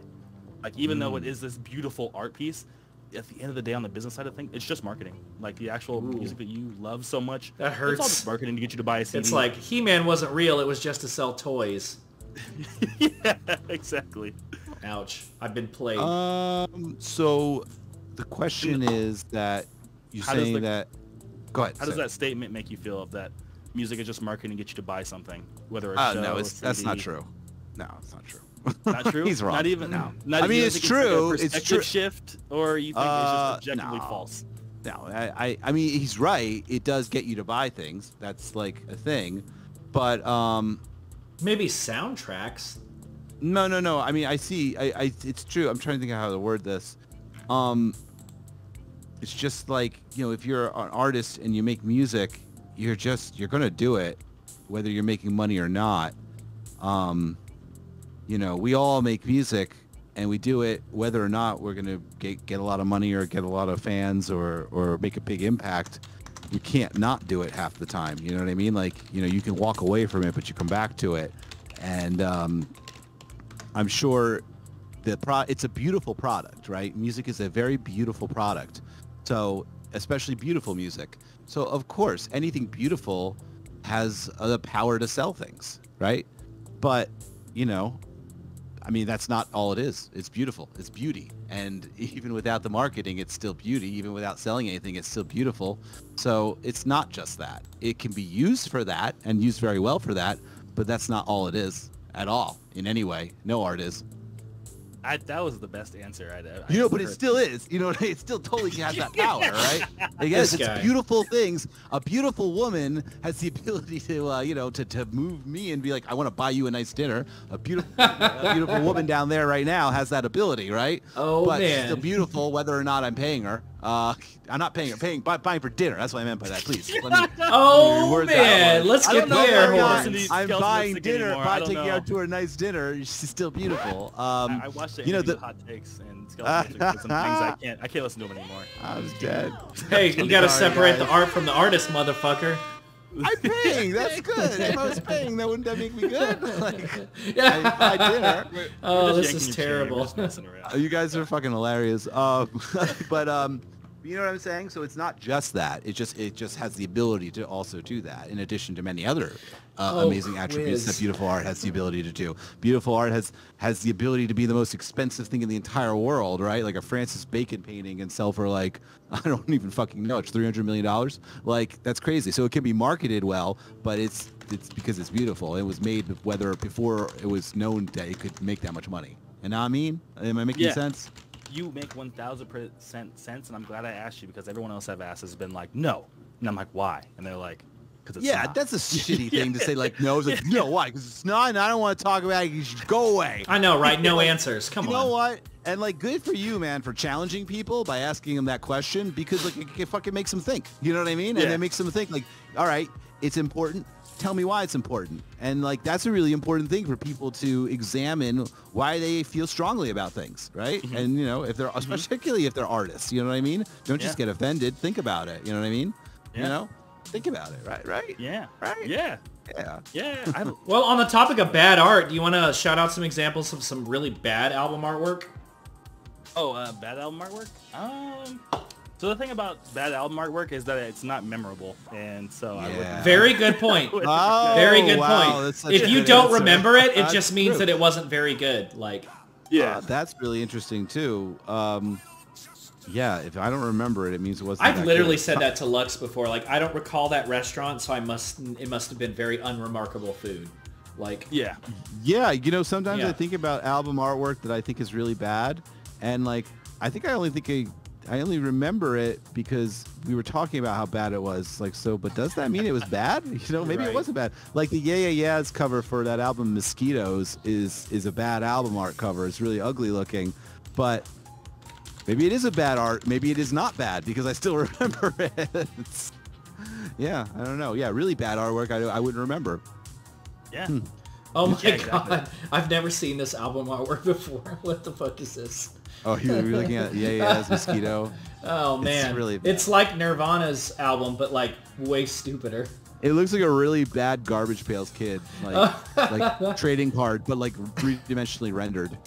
Yeah, this is like some really bad like baby's first render. Well, actually, but now I think I only remember it. I only think it's bad because the first time I looked at it, I had like a conversation about it, how silly it was with all my friends, and I just remember the conversation. And yeah, maybe it isn't. Maybe it isn't bad album artwork because I remember it. Anyway, but yeah, that was a good answer. Yeah, thank you. So if you don't mind, I think we actually skipped a question in chat, and I just wanted to... Oh yeah, thank you. Please go back to it, yeah. It was from Hermod117, and it said... Shout out Hermod. Question, with the artist sampling rap lyrics and the lyrics using the N-word being sampled, do you think that it could be a bad thing down the line with non-people of color using those samples for their music? I think that, so when I hear that, I go straight to like cultural appropriation. And the way I see that, I think there's definitely a level of like respect. Let's like for some example, I think a good friend of mine, Seb, actually sampled a Biggie Smalls song. I'd probably use that word. Love the homie Seb. But at the same time, exactly. But here, the thing is, Seb is doing an appreciation there because they're not going off to be like, oh, sampled, I'm just going to go ahead and put it on Spotify and make a ton of money. Like, they're not like building their marketing around, you know, sampling this type of music and like making a ton of money off of it. I think it's when someone takes culture and then tries to spin it for a profit or uses it for some profit motive without actually properly respecting the artist, I think that's where it becomes a problem. I feel that. Kind of like in the sense of like, I think a lot of vaporwave maybe, I don't want to like make us the only exception. But I think, and I really hope so, that a lot of the artists here do sample a lot of like, Japanese culture and stuff. And I hope that, when things do happen, they'd be willing to respect and, be there for when, maybe that community needs help and things. And they're not just like taking it and just spinning it immediately back into, just taking advantage of like their art and their culture to like make money off of it. In that sense, at least I try to, I've been clearing my samples lately, and for all like the city pop songs, I'm actually clearing the samples. Wow. Yeah. Jesus. Yeah, and for all this like the city pop songs I am sampling and like putting, actual like marketing dollars or effort behind, I had to take a cut and give 20% back to the artist because that's the agreement that the sampling service they said was best. And from that, like I'm not just taking their music and just being like, oh, cool, I'm Groovy Kaiju, I'm gonna go make a ton of streams on Spotify now, haha. It's like, they definitely get a cut back, and whenever I've always been a big, at least I try my best to be a supportive community, but I'm not that myself. Oh, it shows. I can't judge myself to be like, oh, I'm like the best. Yeah, listen, you're doing your best, and that's important. And that's it. That's it. Yeah. You know what I mean? Don't worry that you can do more or you could do more. Like, just always do your best and the best that you can come up with at the time, and always try to do better. And the other thing is, like, with a lot of the Japanese things and future funk, I mean, all I know is that like all of these people who make future funk, I mean, I know that we all grew up watching anime. We all grew up with Japanese exports to America, and it was like all the cartoons we watched. It was the culture we absorbed. So, of course, if future funk, vaporwave has to do with nostalgia, I mean, this shit's part of nostalgia for everybody. You know what I mean? We all watched Dragon Ball Z growing up. We watched Evangelion when we were 14 and we're blown away by it. And that turned us on to watching other, anime. That was the cartoons. That was, Japan gave us that. You know what I mean? Mm-hmm. We grew up with it. It's part of nostalgia, Mm-hmm. Yeah. Did either of you guys check out the new Cowboy Bebop live action on Netflix yet? Have not. I haven't, but because I saw how people were saying. Oh. Yeah, I'm a little bit nervous as well. Yeah. I haven't watched it, but I saw a lot of my close friends that really love Cowboy Bebop. It's controversial. Yeah. I probably won't watch it because I spend all my free time doing other dumb shit, but yeah, a lot of people are it seems very binary. People are either super into it or like not at all. Yeah. Speaking of anime. I don't know. I'm not really that like interested in seeing it. Yeah. Fair. But I will, maybe eventually. Well, Aaron, how do you go about finding new music, and how often do you just spend time crate digging? Oh, yeah, I don't know. So back in the day, the reason why I think I maybe got so heavily into vaporwave was because I used to just sit at home and like actively look for new music on Bandcamp. Like I would spend hours just going through tags on Bandcamp trying to like find something new, just to add to my collection and stuff. But these days, I'll be honest, it's a lot of a lot of it maybe is collaborations. Like, so I'll just, now that I have like such a wide variety of artists I listen to, when they collaborate with someone new, I'm like, oh, well, they must be dope too, and I'll listen to their stuff, and they'll collaborate with someone. So as of lately, it's been a lot of like who my artists show to me or my favorite artists show to me these days.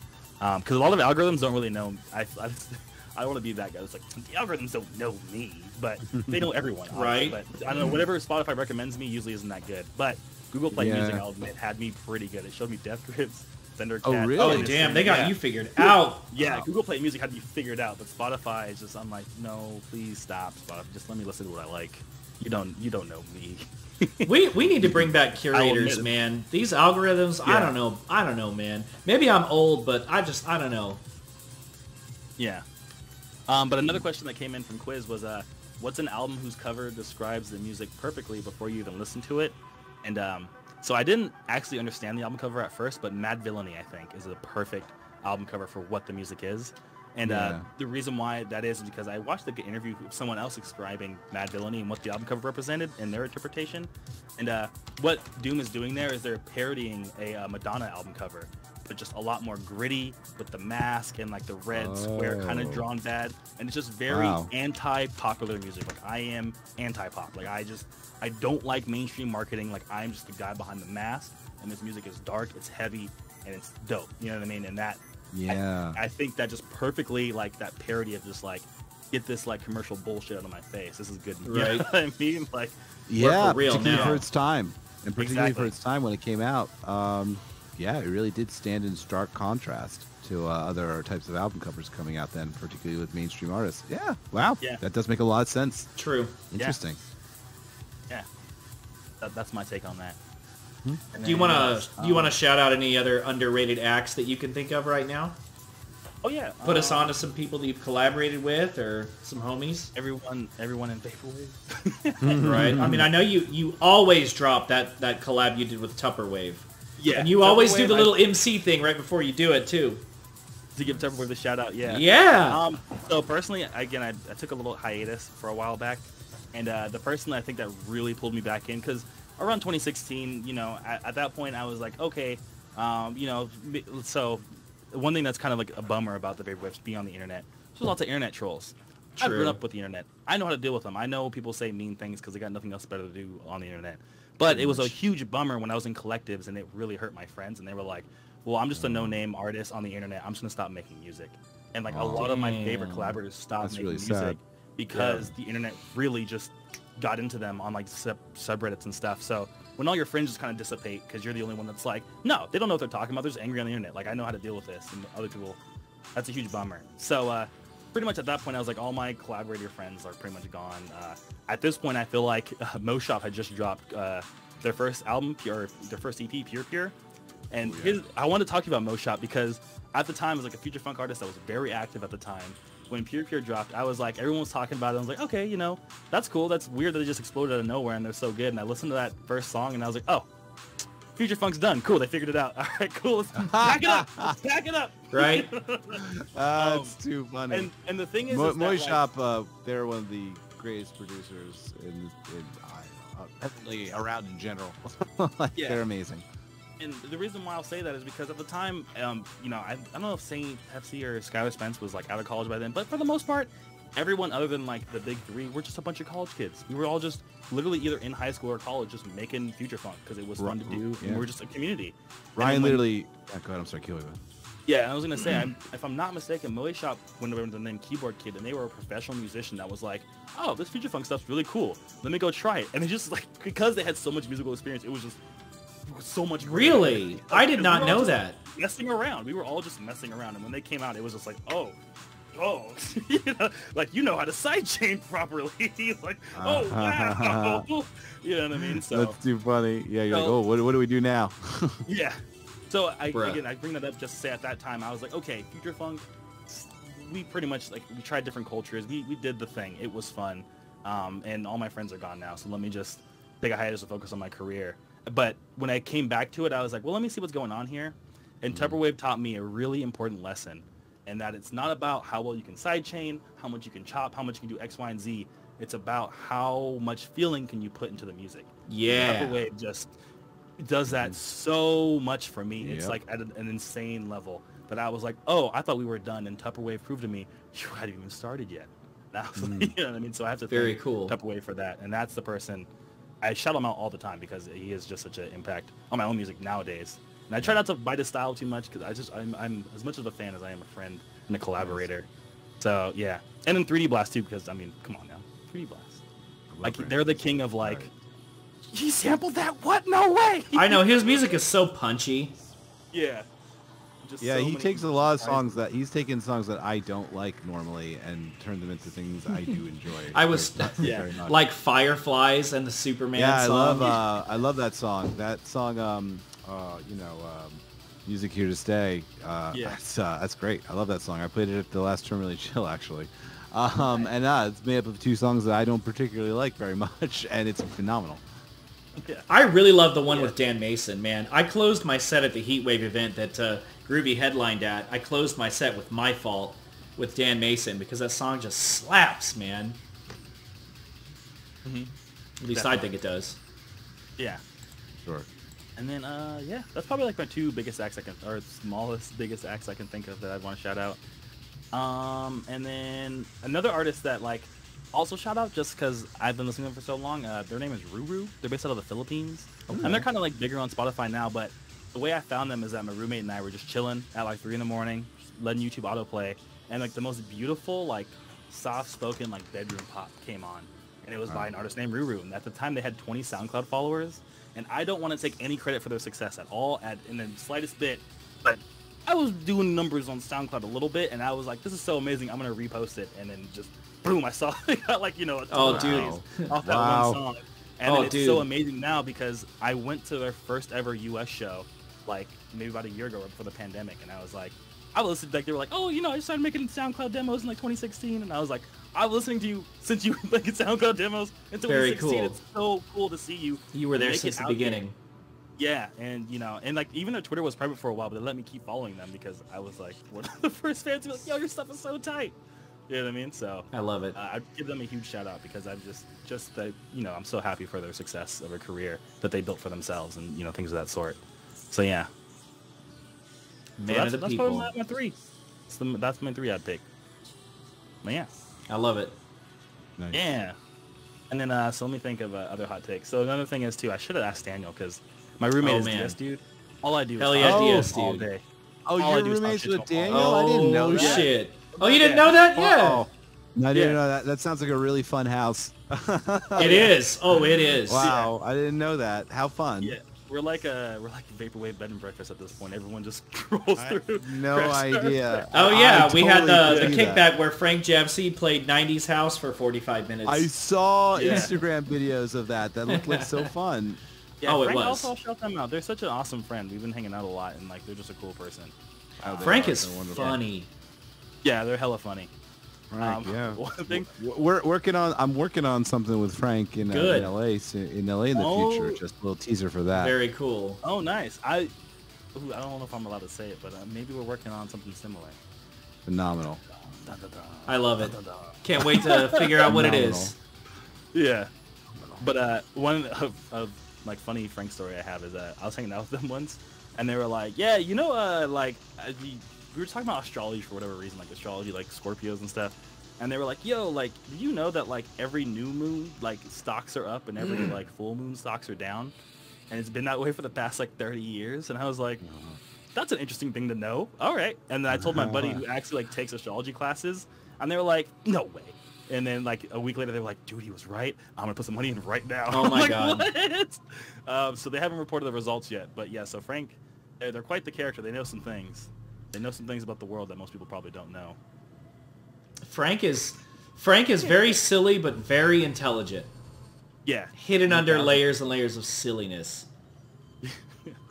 Frank is hilarious. His style is like, Frank is a combination of like his style is like grade schooler and vacation dad mixed together.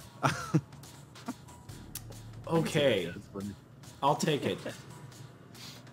So, Groovy, what would you say is your most successful track ever? Space Dandy. Space Dandy? My hot take is that it's not a good song. What? I love that song. Really? Yeah. Because it was the second song I'd ever made in Future Funk ever. Oh, no way. There's a part in the chorus where like now I'm like able to be like, oh, why the fuck did they play that chorus like that? Like, but yeah, I didn't know how to line up the hats right because it just was super offbeat for like this one particular chorus. It like lost, they made it back in, all organic. So like the hats on that song are all offbeat, like the most popular song I have, and so it's just I can't listen to that song because I'm always just like, I'm just cringing at the hi-hats that are offbeat. I never noticed. Spoken like a true producer. Right. Spoken like a true producer. There's like, that happens to every producer where you have a song that's doing very well and like all you could hear is the part that you're like, no, I should have done this differently right here. And I think that everybody has that feeling. Yeah, and thankfully though, Alex did let me remaster that song for the Godzilla Good. master tape. Hell yeah. I play the song live all the time, so I was like, I'm not gonna go on stage and play offbeat hi-hats. I have to figure this out. And as a veteran producer now, I was like, oh yeah, I see what happened here. That song is weird at the chorus, and I had to do some funny shifting with stuff to get it to line up properly. So what's the story behind that song? The thing that's funny is I was just watching Space Dandy at the time, and you know, a lot of future funk, earlier future funk was really funky, very soulful and stuff.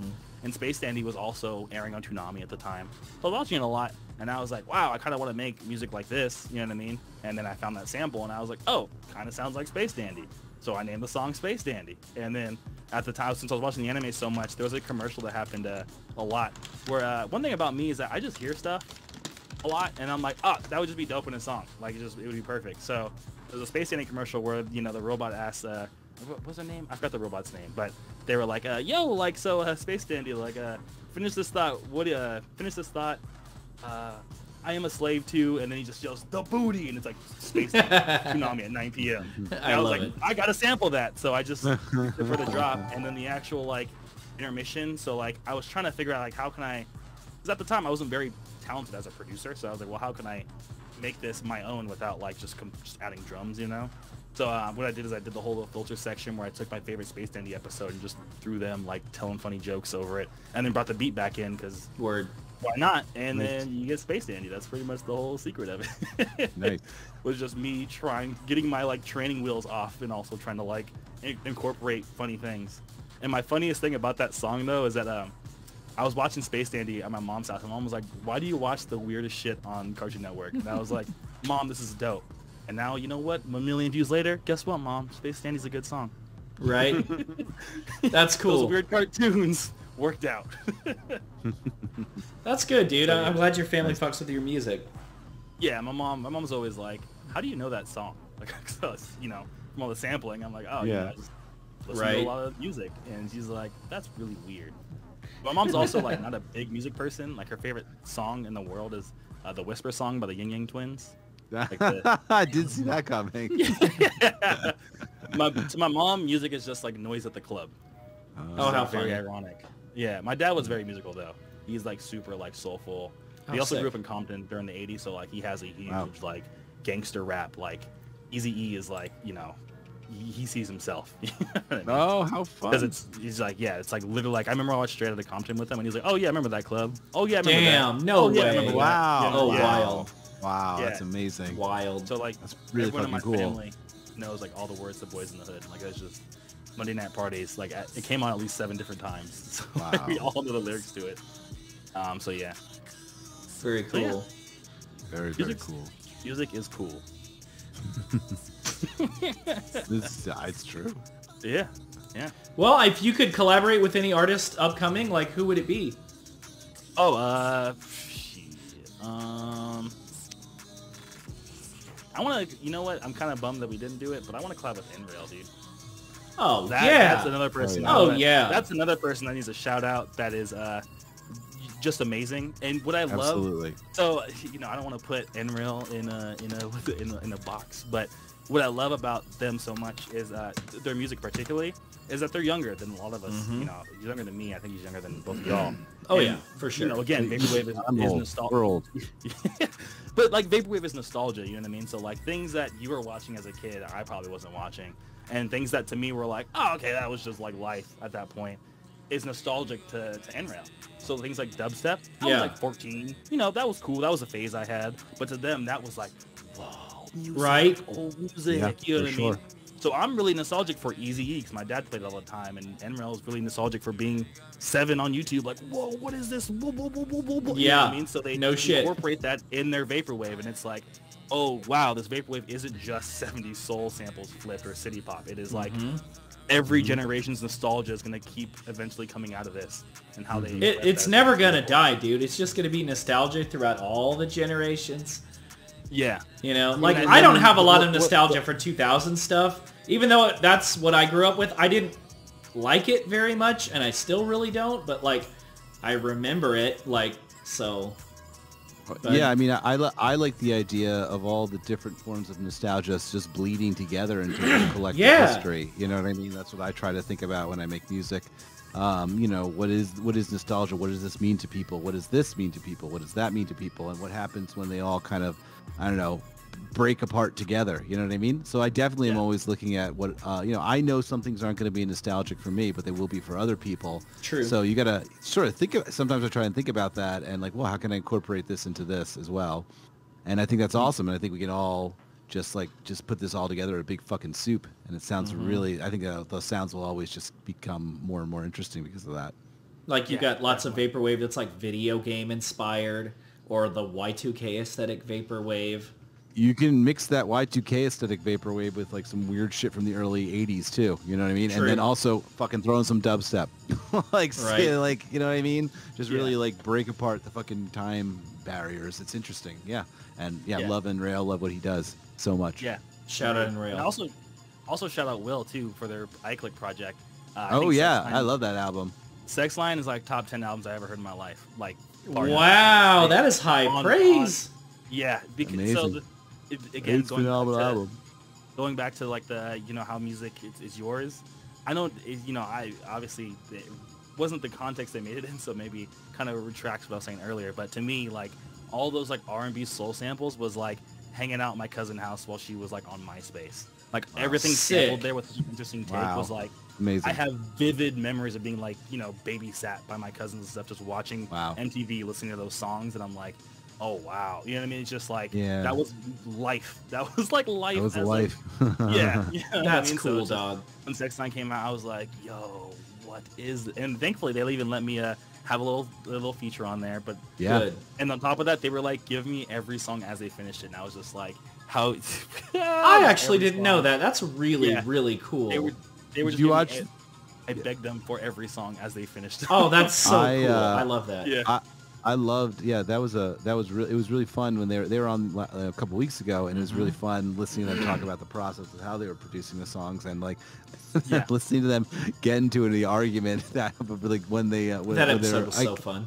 When like the song drops into something, whether you do it at 4 beats or 5 beats, and they were fighting with each other over it. It was so fun to watch that collab.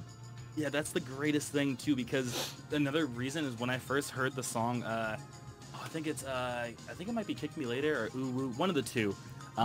It has all those weird stutters, and now that I'm a better producer, I know you drop on every 4 beats, like 4 time signature. Like unless you're trying to do something artsy, you pretty much use 4/4. And the fact they're like, you know what, beat 5 is the one. It's just like you're not supposed to do that, but it sounds so good. Right? Brain, and I'm like, oh, just so much. Oh, they don't give a fuck.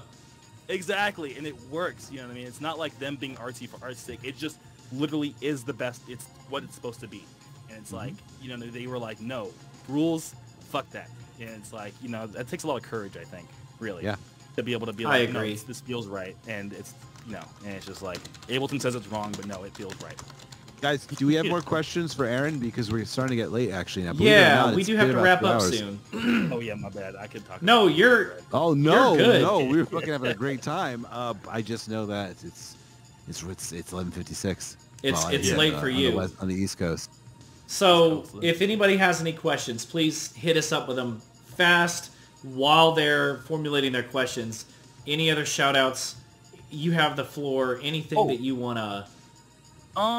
So probably the biggest thing I gotta what's it called? Promote it more, but I just started a little fan club. I was gonna ask you about that earlier. Everybody, thank you. Subscribe. Yeah. So it's just fan club signup.groovykaiju.com. Fan club signup.groovykaiju.com. Can we put that in the chat, please? Yeah. Oh yeah, I could. Or you got it? I think so. Isaac? I'm just literally typing what you said. I think Isaac got it. groovykaiju.com. And I think that is the right link.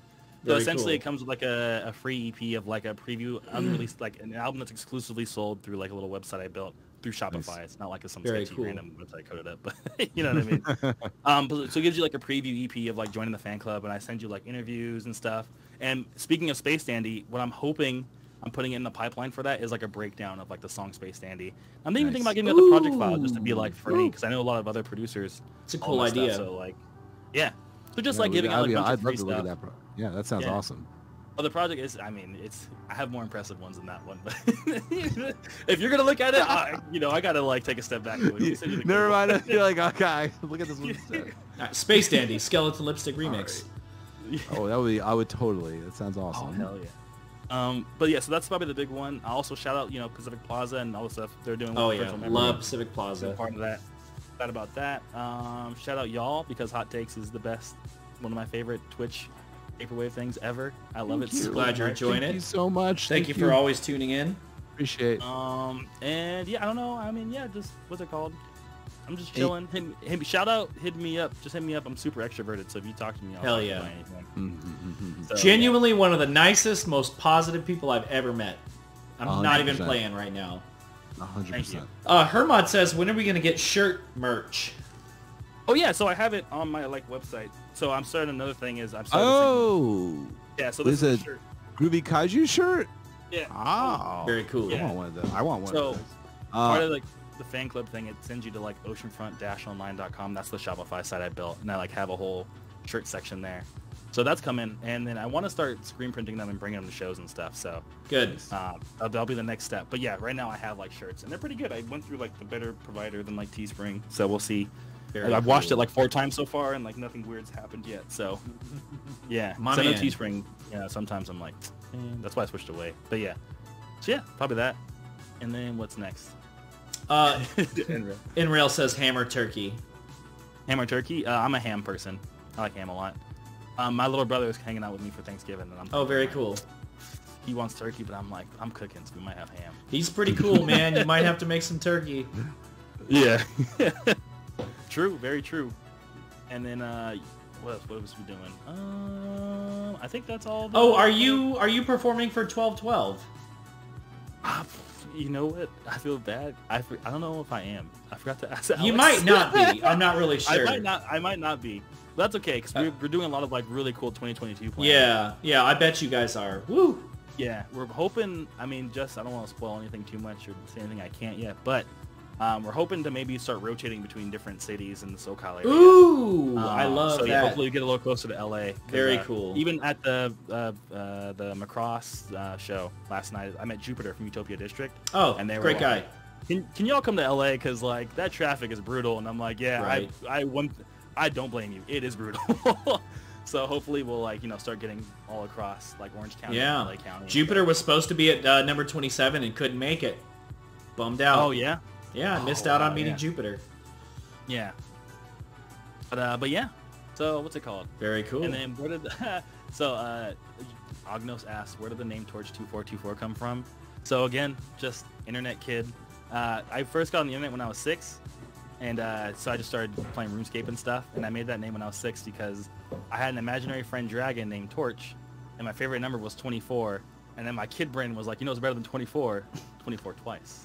Oh. I love it. Yeah, that was a good question. I was wondering that myself.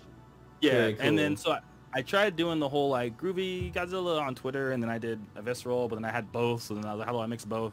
And eventually I was like, you know what, I've been Torch 2424 since I was 6. I'm going to just be this, and I'll have multiple aliases, and hopefully people will figure it out. I know it's Let's do it. Terrible marketing, but, I'll figure it out one day. I don't know. I like to do too many different things, and it comes back to what you said about Demon Days, because it makes sense that I do so many different things now musically, because different things on the album, that was, And not only just an album, like a visual experience. There's so many different things associated with that. Yeah. Yeah. And then, RuneScape game. LMAO. Yeah. And then, I think that's all the questions. Should I talk about anything else? Another thing is, because Emerald was just on, my little brother was mad that Emerald had a watch about Frank Ocean. You might want to watch out for him. He forgot to press you on it at the Macross show. Yeah, my brother was so controversial. Was visibly hurt when you said that. He was like, "That's funny." Yeah, I was a little oh my god when he said that. Wow. Oh, I know one last hot take. I know y'all are trying to go. I'm sorry, but my last hot take actually. Well, I gotta go to bed soon, but keep going. I'm actually not a big electronic music fan. Whoa! Yeah, I know I make electronic music. It's not really for me. That's interesting. I actually already knew that one. I like a few songs from Daft Punk, and yeah. I think it gives you an interesting producer as a music producer. I think that means you come from an interesting perspective then. Yeah, I look at vaporwave from a hip hop lens 1000%. I'm just making beats with heavily sampled. Yeah. Everybody approaches this from a different perspective. You know what I mean? I think that's interesting. Yeah. And then with that, now we can actually go. Right. I'll let you. Yeah, Isaac, shout-outs for anything? All I have is the 12/12 event is going to be happening at FTG. Pacific Plaza is putting on an event, a Rosewood and Pacific Plaza collaboration on December 12th. I'm doing a 50-minute back-to-back set with Feeds the Wombat, Lo-Fi House, baby. Not as good at beat matching by ear as Alex is, but I'm getting there. Okay, so 12-12, FTG, Santa Ana, California. Let's go. On to you, Chris. Terminally Chill is going to be on December 2nd at the Barbary, 10 p.m. to 2 a.m. Yeah. Bring a Vax card and bring your sense of fun and playfulness. Do it. Let's use that again. Wish I could go. Yeah. It's going to... Shoji will be there, and Mr. Hideyoshi, who's the label runner for Virtual 94 Records, they'll be co-DJing it with me, and it's going to be a good time. Have fun. Let's would kill to be able to go. I will say one last question from Quiz. They called it out. What are the most and least groovy kaiju? Most groovy, probably Gigan, because he just looks like he's having a fun time with his sword arms. And least groovy, probably Rodan, because he's just a pterodactyl, even though he's my favorite of the Godzilla series. He's just a pterodactyl. He's just a pterodactyl. You heard it here on Hot Takes, a Vaporwave talk show with Skelly and Shiro. Thank you so much for tuning in tonight, guys. Thank you, Groovy Kaiju, for being here. Thank you so much, guys. Repost, retweet, invite your friends, and we'll see you in 2 weeks. I think it's safe to say Keith is going to be on in 2 weeks. Yep. Cool. All right, bye, guys. Be here in 2 weeks, and good night. Good night.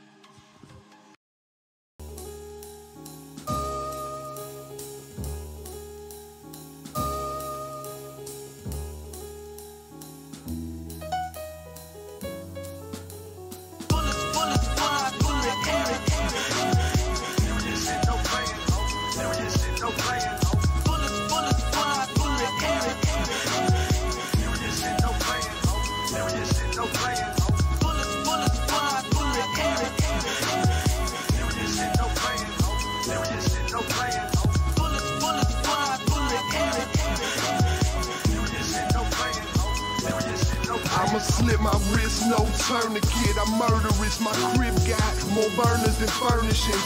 Got a lot of haters, not concerned with it. The earth revolve around earning currency. Copernicus, I leave you scared, stupider than Ernest is. Plucking more chickens than the churches is. Always looking fly, boy, I'm merciless with purchases. Police ain't nothing, you can bet I beat the verdict, bitch. Cause I'm more connected than the alphabet and cursive is. Wallet like Webster, killer like Dexter. Your bitch looking at me, well I guess I'm on the sexer.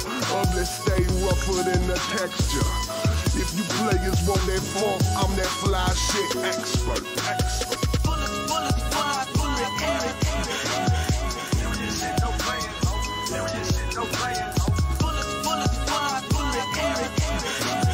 There is no playing, there is no playing. Bullets fly, bullet air. There is no playing, there is no playing. Bullets fly, bullet air. Playboy, I'ma stay grinding till my pocket's straight Halliburton.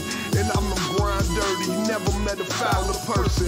The list of shit I'm worse than as long as scripture verses. I'm about to hit this perk and run me through your mother's purses. You cats is yellow with this stone ground mustard. Ugly man is stone ground up and reconstructed. Glocks, I'ma bust them. Pussy, I'ma crush it. Plus I stay luxurious, you bitches are disgusting. Getting money fast, that's my modus operandi. I've been ice cold since the night I saw my man die. Bullets knock you on your ass, you swore it was a landslide. Ugly ain't a boss, hell no, that's a damn lie. Bullets fly, bullet air. There is no playing, there is no playing. Bullets fly, bullet air. There is no playing, there is no playing. Bullets fly, bullet air. There is no playing, there is no playing. Bullets fly, bullet air. There is no playing, there is no playing. Yeah, motherfucker, going after all the true players. Fuck these diva ass, old bust ass, slaw ass bitches, you heard me? Motherfucker, true gangster shit. Where the motherfucker thugs, playboys, feel me? Real life money getting. Uno trace, throw away, motherfucker, blast. Talk all that shit, motherfucker, ain't got nothing to motherfucking say when this bullets flying at your motherfucking bitch ass head, you feel me? Real other man, serious shit. 21W, heard me coming out from the other side, bitch.